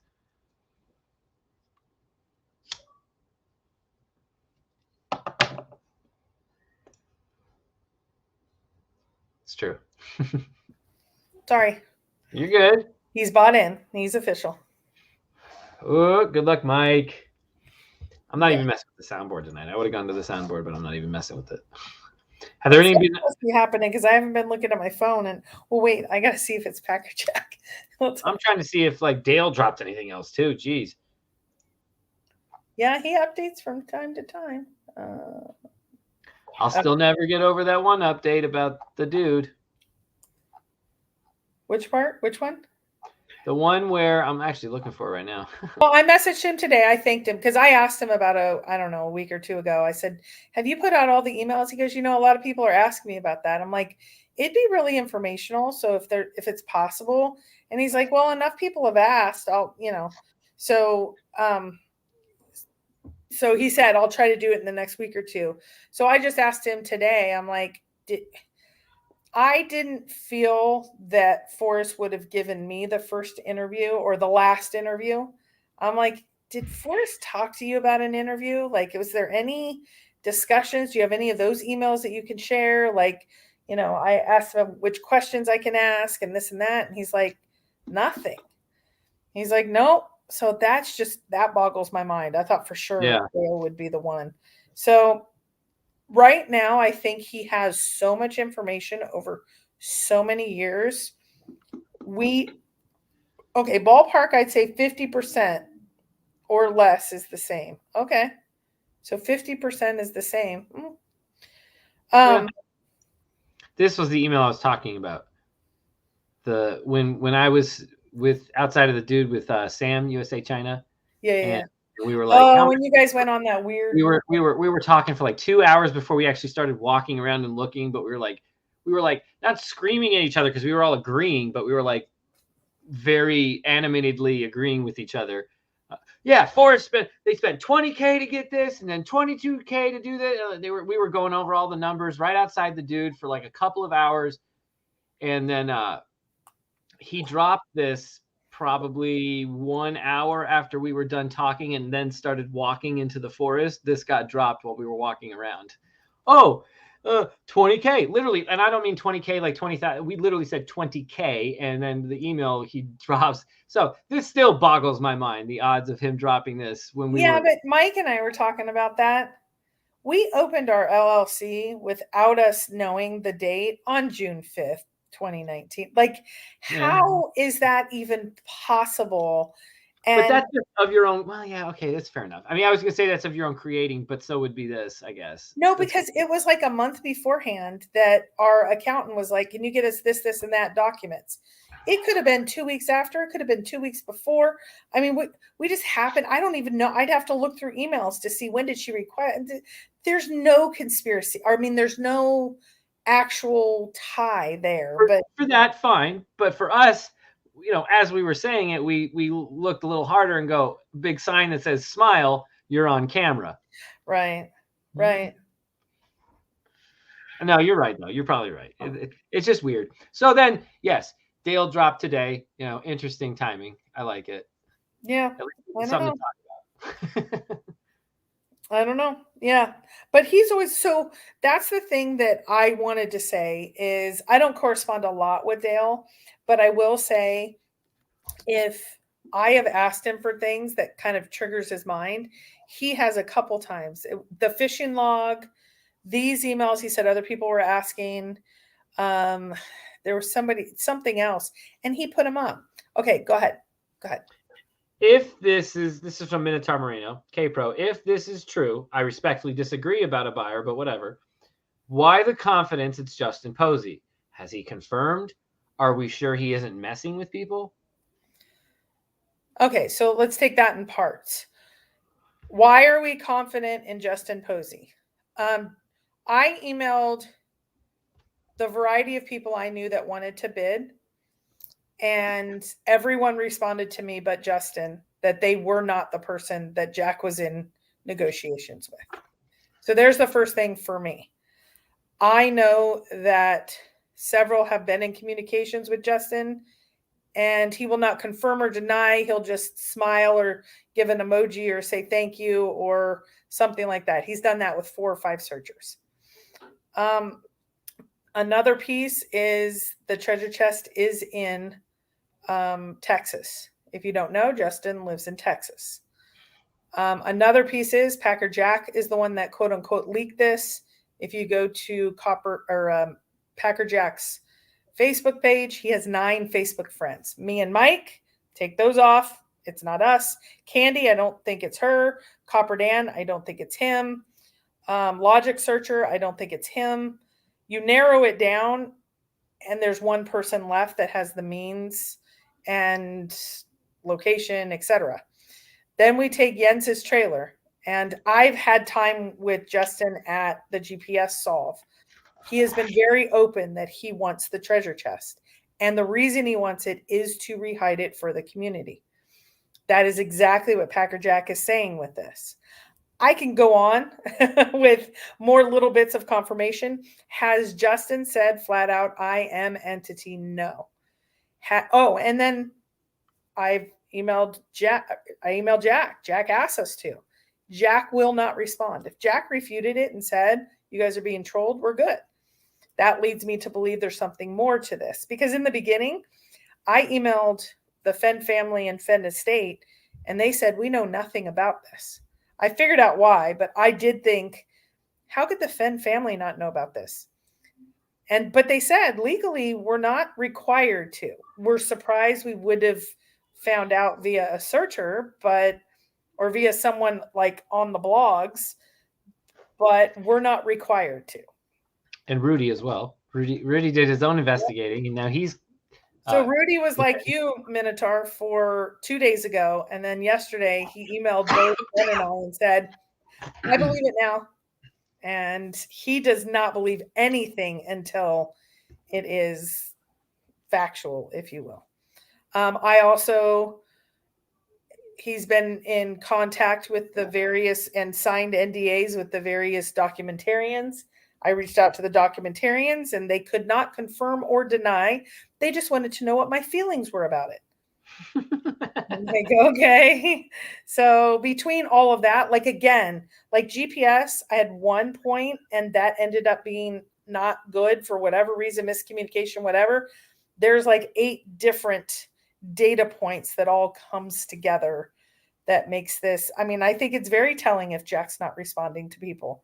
That in itself says if he is not saying no, like when we had the pictures from Tony White that pretended that he had pictures of the treasure chest and we said, we're going live. And he emailed us, Jack, and said, I didn't send you anything. And then Tony's like, oh, I got you guys. Ha ha. We didn't know it was Tony at the time. We now know it's Tony. That's when I went, okay. And that's when Jack said, I don't want misinformation out there. If you see something significant that's going to rock the community, tell me, and I will tell you if it's not true. This is a perfect example. So that means someone is buying the check. Now, I don't know if it's Justin. I lean towards Justin for all of those reasons. Did I miss any? I don't think there's anything left to cover. I do find it interesting. It's a group. There is a couple of. Are we sure though? A group? Are we sure? I went back through the videos of Packer Jack on air. I don't think he did it purposely. 3 different times. He talked about a buying group, a group of people. I have the exact quotes in the PowerPoint. No, see, I think he did do that purposely. I think he has purposely made sure he has said he has then said they, and then he said group. I think he's purposely. He said buying group, and he said, I actually think, if I were to guess, I don't know this, I think there's networks involved, and that's the group that's involved in this. But if you're Justin, do you want a network involved? Why do you need? No, but I think I heard that things fell apart months ago because Jack and him were at 2 different points. He's a businessman, Justin, and I mean, both of them are. They were that far apart. If you guys were that far apart and a network came in and said, we'll take this and we're going to fund Justin we'll partially fund Justin doing the rest of the hunt. And we know these people have already invested money. And you're giving ownership of that chest away to a network. You're no longer in control. Wait, but are you? Or are you putting it out and that you're just giving ownership of filming everything? Is that what's going on? I would think there needs to be some transparency there. I think maybe that's. Am I getting title to gold that's owned half by Netflix, and when I get it, I just have to give back half to Netflix because? Oh no, I think you get it, but there might be a camera set up, like there already is at certain places, and they get to film you.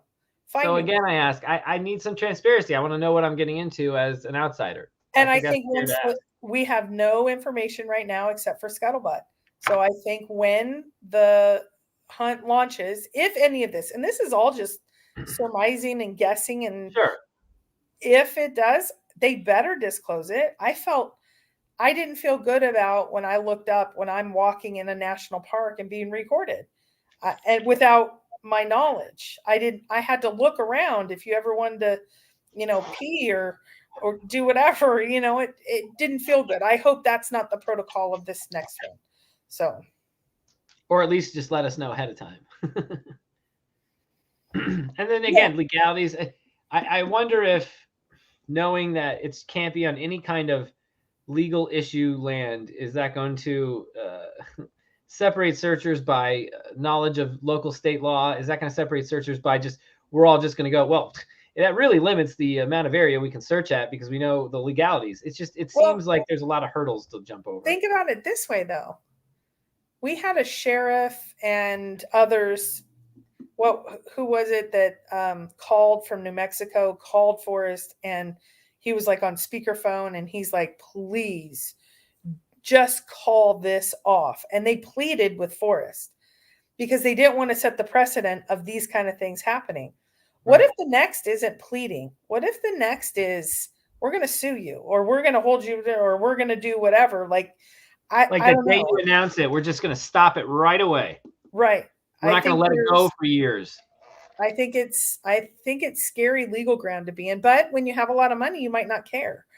Like you don't worry about those things. So, I mean, it sounds, the hardest part for me is, I mean, I talked about it with Justin back in the GPS days, like with all the negative that happened, why would you even consider it? I mean, we do these little hunts and there's shenanigans that go on, but like $1 million hunt, it just seems, I don't know. It's just the only way I'd protect a longevity of a solve is to bury it. And then as soon as I'm burying it, it's just now I am asking for trouble out of my finders, potential finders. Is it buried? And I think Forrest got a pass a lot because he was the first one. I don't know if the legal situation's going to be as passive as the first time around. And you got to have it on private land, I think. It's the only way. I would think it has to be. It's going to be complicated anywhere else. And I don't know. I mean, I hope Justin bought some shack in some area in this country. He owns it. You'd never look twice, and that's where it is. Think about that. I tend to agree with you. So how many times, and I've done it, I was looking up deeds up in Wyoming and Montana of what Forrest owned or LLCs that he was a part. Are people going to start to do that with his personal life? And then is it really? No, I think you get a lot of blind searches. So you're going to get a lot of blind searches into LLCs, and they're going to go, "Oh, this sounds like a treasure hunting LLC. I'll investigate that LLC and see what land they own." And then you're going to have random LLCs going, "We have fucking trespassers all the time now." It'll just be something else. It'll be private owners going, "What's going on?" instead of the government. Well, just like me with Brian Ma, I sent him an email of, "Do you own KProCal LLC?" Somebody sent me, and I was not nice. They sent me a Thor LLC, and I know you own it. And I'm like, I can't keep up with your batshit crazy. I was not nice. But it gets old even for me of how many LLCs do I own and, all of that. I find it fascinating what we have coming up because the 2.0, whatever it is, these little hunts are not in the middle of that. Even a U.S. treasure hunt was not in the middle of that. When you get into millions of dollars, that's when you get into lawsuits and people dying and desperation and all of that. So, I mean, I hope he's ready for the human element. So as much as there are crazies, and that's easy. If someone's trying to kill you, you defend yourself. That's it. But like Forrest said, he had at least, I think it was 5 people call and say, "I'm going to kill myself." And there were some people, searchers, when you have 300,000 searchers, one is going to commit suicide, just statistically speaking, if it's an even distribution. So he's going to have desperate people. And Forrest, I think, really was thoughtful of the line. I think we all know Heather Dawn was having a really hard time. She was buying the books and he was doing custom doodles to try to help her. So he helped some people that were less fortunate. He cared, he took time, but it consumed his life. If it's someone like Justin still works. He's not that old. What is this going to mean for him and his family? There's some scary things to be discussing there, let alone lawsuits and like violent people, but just the human element of just being kind. Kind takes a long time. You want to talk brinksmanship. Here's some brinksmanship. What if the entity has no interest in actually rehiding the chest, but is using it as a negotiation tactic to pull at Jack's heartstrings? A sale happens, and then the entity says, "But up. That's all, folks." But we know Jack doesn't have heartstrings for the most part. I mean, like that might. Maybe he does. But maybe he does. Maybe Copper Dan knows something we don't know because he met him, and Jack's just not capable of showing that in a public fashion. Whatever, fine. But let's pretend that happened. Well, money is the first driver. It might make a 49.51 tip.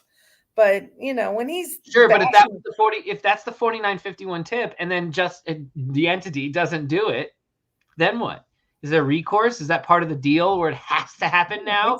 What if the entity changes his mind after talking to his family after the fact? Like, I don't know.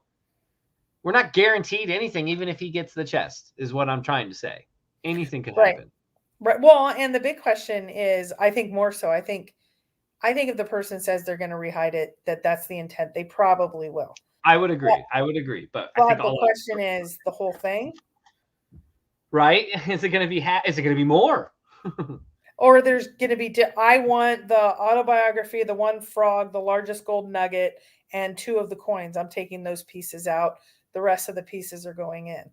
I don't know. I want to give to this group, if it is a group, everybody in the group gets to pick their one item. Plus, I'm going to take 5 other items out, or maybe it's just half of them. Maybe it's 5 coins and a couple gold nuggets, and that's it. I think it's a percentage base for me. The amount of percentage you remove from the chest, that's Fenn treasure, I lose that percentage of interest. However, if you replace it with something of equal value, you'll get half of that percentage back. So you take away half the chest and you keep it for yourself. Well, you've taken away half my interest. Now you replace that all with gold and whatever to replace. Hold on, the fire alarm went off. You replace that. Oh, here we go. I'm gonna mute this. It's nasty. You'll get half my interest back. So you'll get 25% interest back if you replace that. Okay, so let me ask you. Gold. Wait, so with the guy that threw his money away to Blackbeard, so it doesn't. So the interest to you is not. So I think there's 2 things that are both a pro and con to this new hunt, Chase 2.0. People are expecting and wanting a high threshold of it needs to be all forest stuff and it needs to be kind of like forest. But at the same time, if there's a $500,000 treasure chest out there, isn't that enough? Whether it's forest stuff or not. I mean, if Justin just wanted to put the meteorite that's worth $500,000, that wouldn't be enough. It could, and it should, or it would, but for my 100% interest, what got me into this whole thing was it's the Forest Fenn treasure that's worth money. But at this point, it's the Forest Fenn treasure that's worth money that has my interest. So yes, do you get my interest back by replacing that value? Sure, you're going to get some part of me back that's into it. It's enough to make me go searching for it, but it's not the same thing. And it's so not. Well, and I would say if there was just a frog and a coin, that would be enough. I'd be heading out because I want that damn frog. And I think the story replaces all. If I get the story, I'm happy. Or the dragon, the story and the dragon bracelet. I'd want both. And I believe the story, if I were to guess, the autobiography is not going to be in there. If I was guessing, I think that's going to not be in there. And of course, the story without the solve and all that, that's not going to be in there. Why can't that seems selfish to me. And let me say why without being presumptuous. I feel like that story is slowly for everybody, or at least as Which a story? The autobiography? The autobiography. It should, if you're going to rehide the chest, that story should go every time with it. And by finding that chest, you get to read that autobiography. You get to remember it in your brain and you put it back and it's for the next finder. I don't think any finder, if it's going to get rehidden, I don't think any finder gets to hold on to that story. It's forest. It should get passed on. Okay. In my opinion, and I'll just be blunt, you're out of your ever-loving mind. For a person to put anything out there out of that chest, any piece of it, but to say you use the word selfish, to keep any part of that for themselves, they own the whole thing. They bought it. They own the whole thing. If they put one item out there, they are generous. I agree. There's no selfish part there. None. Zero. It's almost like it's its own aside topic. Just holding on to the story for what purpose? You're holding on to the story for value and you're hoping to sell it later down the road. Or you're holding on to the story so that you can just know it yourself. What's the other reason for holding on to the story? But think about this. Think about if it's someone like Justin that has been 800 boots on the ground and Forrest did. I don't think they ever met, but Forrest had an impact on his life. He doesn't want that sold or passed on to anyone what if a hater found it and then just burned it? because haters have talked about that. But this So is my point. It should So get passed down to other people, not for anyone's profit. Oh, no, what I meant is it doesn't need to be in that treasure chest then.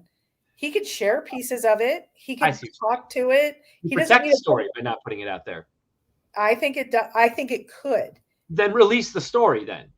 Then just release the story. He can't reproduce it. He can talk. He can fair use. Forrest actually put these words up on my website because he wanted everyone to know. They do. The copyright is owned by the family. I guess you got to get their permission. That person only has the one copy. And now under fair use, they could read a few and whatever that percentage is, and that's a gray area.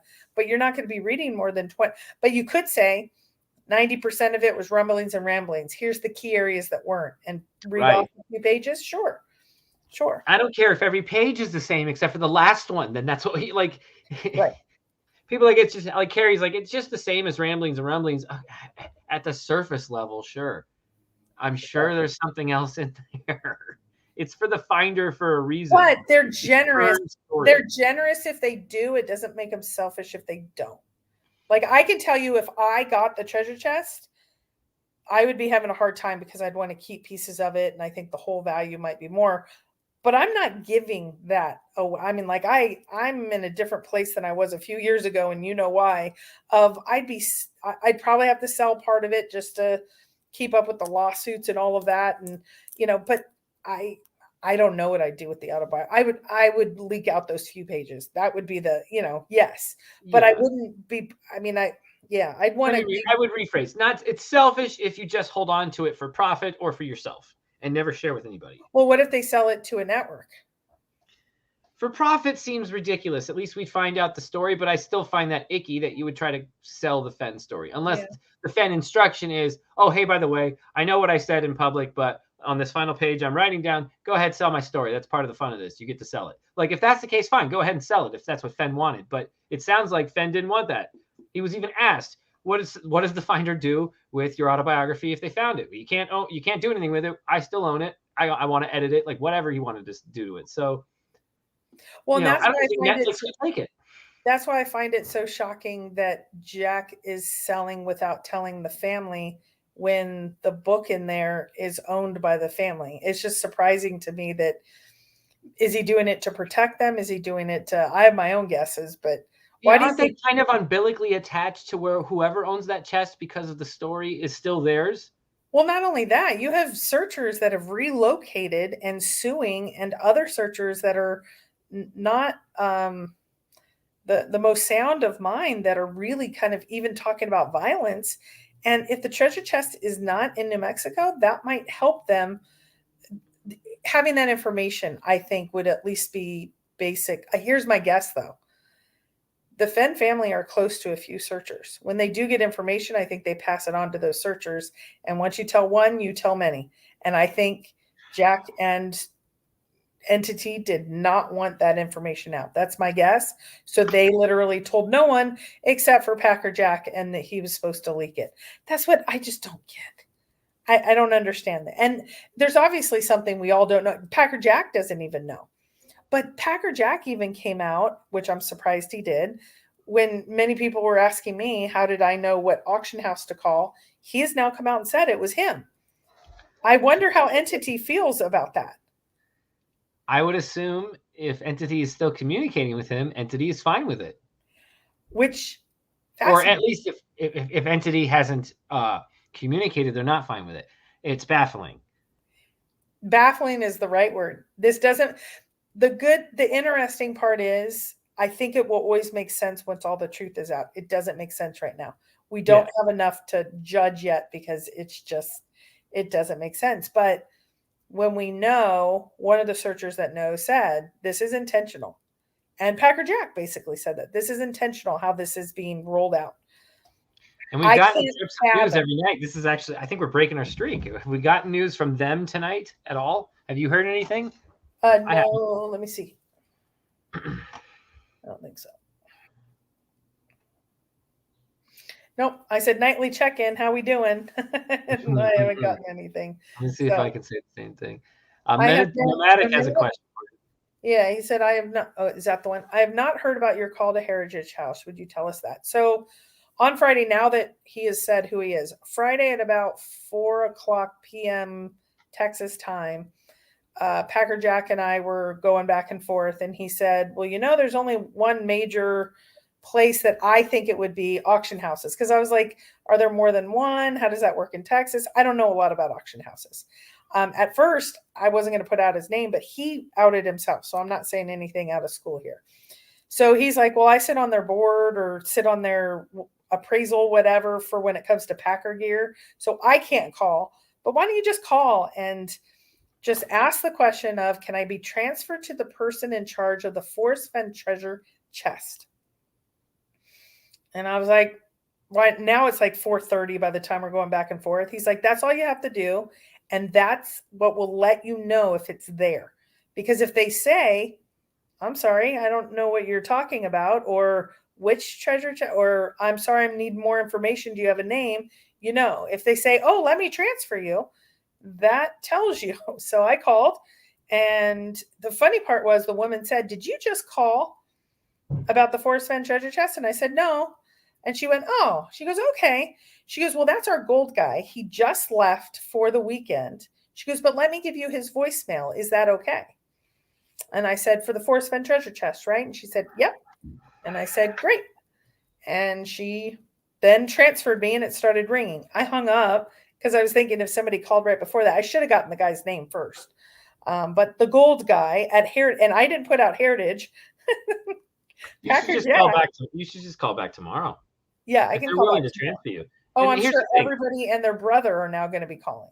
So. And I hope everybody and their brother don't call. I hope they. Oh, come on! If they go after they might not. But either way, my take on it is just interacting with businesses. If you've done any kind of like sales calls, we have to do B2B sales, business to business.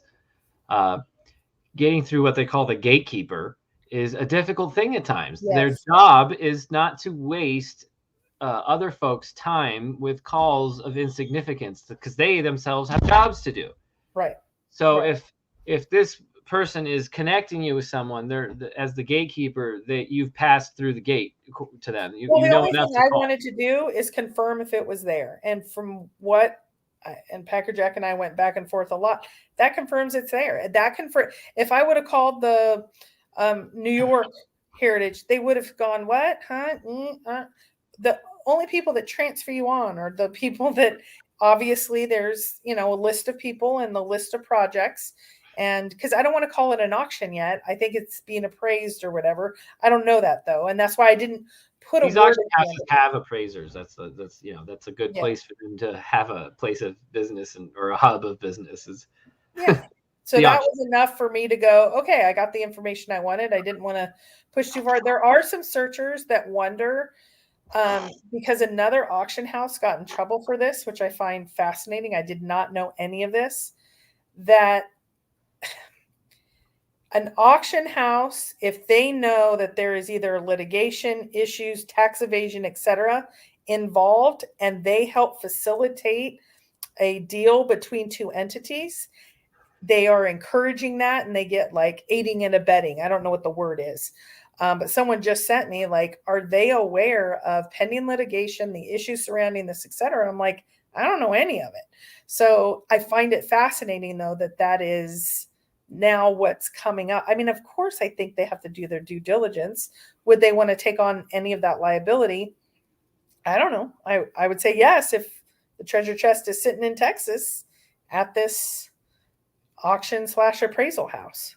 I would assume they've done their due diligence, and part of the access they have is something we don't have, which is either access to information, access to some kind of real hard evidence to the validity of the ownership of this chest. If they've done that investigation and they're still going forward with either appraising it or auctioning it, I'm going to guess that they know more than we do, and they feel safe and they don't need our opinion. Right. But a lot of people think this hunt is all of ours. And if there is shenanigans, that they will make a call when they want to. I don't know. I wouldn't make that call, but I can understand if somebody else wants to. But most businesses don't operate in conspiracy, though. So, whether we think pending litigations, whatever, we're not lawyers. They have lawyers that we aren't. So I think Right, they're but there's oftentimes a whistleblower, and it's usually not Sure. the lawyer. I'm not into that piece of it. But think about this. There's always unintended consequences. I'm excited about GPS. I put it out, unexpected and unintended consequences. I wonder if there's going to be unintended consequences of this action, which is leak out to the community. I'm getting a private sale and all the things that are encompassing that. And I don't know if it's helping or hurting or both. It's part of the story now, though. Well, I would assume if it hurt, we would, and it's over, that'd be an update, and we would have known about it. So this may be a time of no news is good news. Because if it ended, I think we would have found out about it pretty quickly. Like, nope, it's over. Time to go to bed. Right. But also, if somebody's trying to make an offer, I would think Jack would be corresponding with a couple of people. I don't consider myself a serious offer. I wanted to be able to make an offer. I would have been outbid quickly, but I would have tried to crowdsource or something. I already had a couple people interested in doing something group wise. Jack's not even entertaining that. He has one private person he wants to sell to. I would think if it wasn't going forward, then maybe he would be. I don't know though. I wonder if it's the entities who we think it is. Maybe of all the searcher profiles out there, Justin would be the one that Jack would have to do the least amount of background into. Absolutely. To understand that they are going to fulfill their offer. Right. And right? There's no risk in terms of, can they really do this? Are they going to waste my time? Right. Yeah. It does make sense that if Jack was the one who leaked it to get more offers, right? But that's not what happened. And that was my question. And Packer Jack's answer was there would be collusion at a whole different level. My question was Justin maybe doing this as a favor to Jack, and just to try to make it fair, get additional offers to come in? And Packer Jack said there would be collusion at a whole different level if that was the case. Yeah, that's not in Justin's benefit at all to have competition come in at the last second to usurp his final bid. But maybe it was just part of the negotiations. I don't know. We're going to do Jack. Okay, so this is what Packer Jack is saying. Okay, Justin, I'm Jack. Justin, well, here we're going to leak a story that I'm going to come to you in a last second moment to sell the chest. And then what we're going to do is you're going to have interest, express the interest, make a public bid, but then also by doing so, you give me a chance to really get the true last second buyers, and then I can sell it for more, and then you help me. Thank you. I appreciate that. I'd like to pay you the money. Maybe you don't need the money. It just seems crazy to get Justin involved to do that, right? It doesn't make logical sense. I'm the Judge Judy. I need something logical. It could be, but I don't know. I mean, I think he's been acting as I won't say confidant, but somebody that I think they've been corresponding since the day we found out who he was. So I think he would do him favors, as in not talk disparagingly, keep things private that he wanted private. I don't know if he'd go out of his way to harm his own bid. I don't even think that's reasonable. I don't think a business person would even ask that. But it doesn't make sense right now. Why leak to Packer Jack? Why? There's a logical reason, and we're missing it. Because Justin's or the entity's business background has put them in these situations where they've seen on the other side of the table a true 50-50 in a person's face. And this is you only get one shot. So during this one shot, 50-50, is he or won't he sign?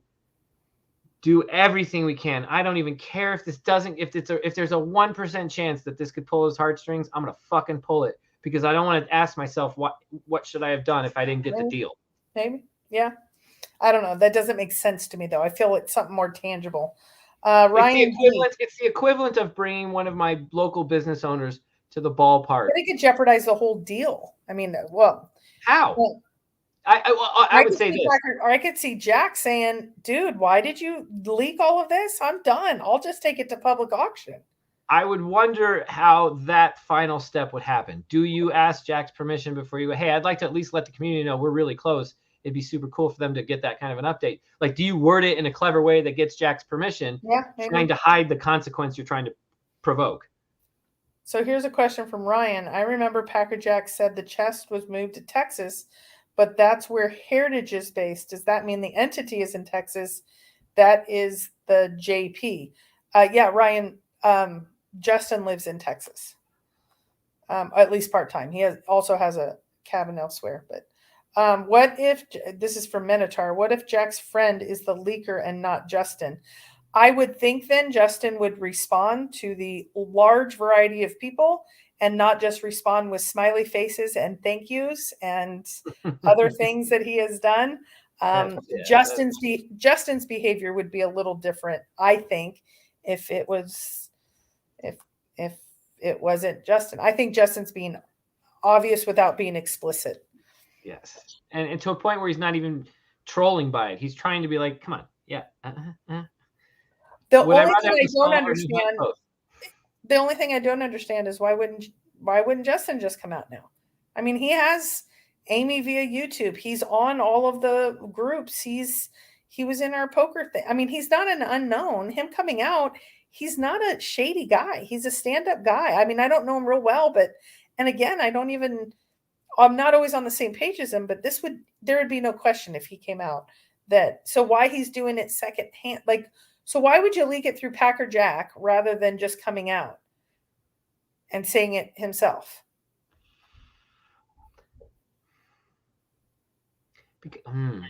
I would say because there's some kind of deal between Jack and Justin that they wouldn't say that they actually confirm it's happening. But what's the point of doing that if you're just leaking it anyways? And Packer Jack is saying that he's leaking it by entity because Jack's saying Justin has a gag order. Well, a gag order then does not allow you to tell Packer Jack it's okay. And here's more information. Oh, and here's an unsolicited update. And oh, here's another unsolicited update. And oh, you're on live with Ben. Here's another unsolicited. I mean, that's not what a gag order or an NDA does. It doesn't say, you can't, but you can tell your BFF or whoever. And he picks somebody that is unknown, relatively unknown to him. He has plenty of people that I think know and like him in the community. Like I could see him picking Sam Falco. I mean, there's an honest guy, and Packer Jack's an honest guy, but why not just Packer Jack? Or why not just Copper Dan? Right. Well, and we're talking about this. Why not just on Copper Dan then? I don't know Copper Dan's relationship with Justin though, so I have no idea. I was shocked to hear Copper Dan sent Packer Jack a month before the pictures and asked him to help edit and this and that because they worked on a hunt together. I was shocked at that. So now you have one person that is relatively unknown that now has been used in two major pieces of the hunt. I don't know. I think maybe Justin and Jack maybe had a gentleman's bet too. Like maybe Jack sits on the other side of the table and he goes, hey, you want to do a rehiding of this thing, man. That's not going to get to me. It doesn't bother. Frankly, the community won't want to do it either, man. Trust me. But, maybe Jack had his own opinion. Justin goes, let's leak it and see what the community says. And if the community rallies behind it and they're going to move on from you, Jack, don't you think that's wouldn't you want that? Yeah, but do you think that's happening? Well, maybe that's where they make the agreement. All right, let's leak it to the community and let's see how they respond. If it looks to me like they're just going to move the F on, all right, then you got a point, Justin. I'll sign. Yeah, and you have about, I think, in my opinion, I've seen, well, you tell me what the number is to you. To me, it's about 50-50. I've seen some people really angry. I'd never do it. He's a Fenn wannabe. This is terrible. I think he's horrible. And it's like, and then the other half, like me going, what? We have a originator wanting to put out a large prize of a treasure hunt. Doesn't matter if it's Forest Fenn or not. It's even cooler that it's Forest Fenn stuff. I think there's nothing but positive, but there's been a lot of negative. I would counter and say, is it possible that a lot of that negative comes from the negative that's always going to be negative because they're a vocal negative of the people who are not always negative? That if we remove the others, that percentage, I would call it more 60-40, almost 70-30 positive. You still don't have the whole community. It's still like maybe maybe it's 60-40, but I still think it's 60-40. Well, I think our community is rather dark just because it's where we are right now in the treasure hunt. Like a year and a half ago, it was not. I mean, we always had that negative group. I mean, it's funny because I've talked to a few of the tubers right now that say this is the worst time of the tubers. No, 4 years ago there was negative. In 2018 there was tubing wars. In 2019 there was tubing war. It always seems to be, and then you just ignore it, and eventually people will do their own thing and stay in their own lane or disappear. And so, but there's more negative now from the average person because, I mean, like, look at Susie. I never thought Susie could be negative, and she's being genuine, but she is negative because we all feel jerked around. We all feel, Ben, I have questioned you. I have thought this guy came in so late and we've built a rapport, but I still think, have you been a paid actor, hired gun? I don't think that because we've talked enough. And I can see why Susie thinks that of me and you. And then, but I tell Susie, but you're the one who broke the Pan thing. Is Pan to, so I lean towards everyone has to be or nobody. I don't think there's anybody paid in this, but I've questioned at times people coming in and what they've done and all of that. So, which comes with the chase, I think. Yeah. So anyway, Copper Dan said he's not going to join us. It's family night time, I think, for him. So I think he just dropped something about his new hunt. So it sounds like he's probably working on the final touches of that. Yeah. Making sure it doesn't get found on the 20th. And so. Okay, I'm going to bed. I'll watch chat if it's on, but I'm probably gonna call it here. I think now's a great time to call it. You got a show tomorrow that hopefully I get to come on and really press you. So show me what you're gonna go over so I can really. We have a guest that wants to say some things. Then I have a PowerPoint, and then guest is staying on. You can stay on, and we all have the hard questions. And yeah, I want to get through the one thing that I want to do differently, because this is kind of our niche, is within an hour's time, actually about 45 minutes, get the content done. Then we can talk as long as we want, but I want to be very succinct on, a lot of people are lost in this because they don't sit on these lives. We have 100 people right now, but there'll be 200 or so in chat. And then people just want the succinctness. So I want to do that. And then we can go off on tangents. Agreed. Cool. All right. Well, thank you for coming on. Okay. Everybody. Thank you guys for all being here. We'll catch you guys. I'll see you on Monday, I guess. Ashley, say goodbye. Goodbye. Bye-bye. Good night.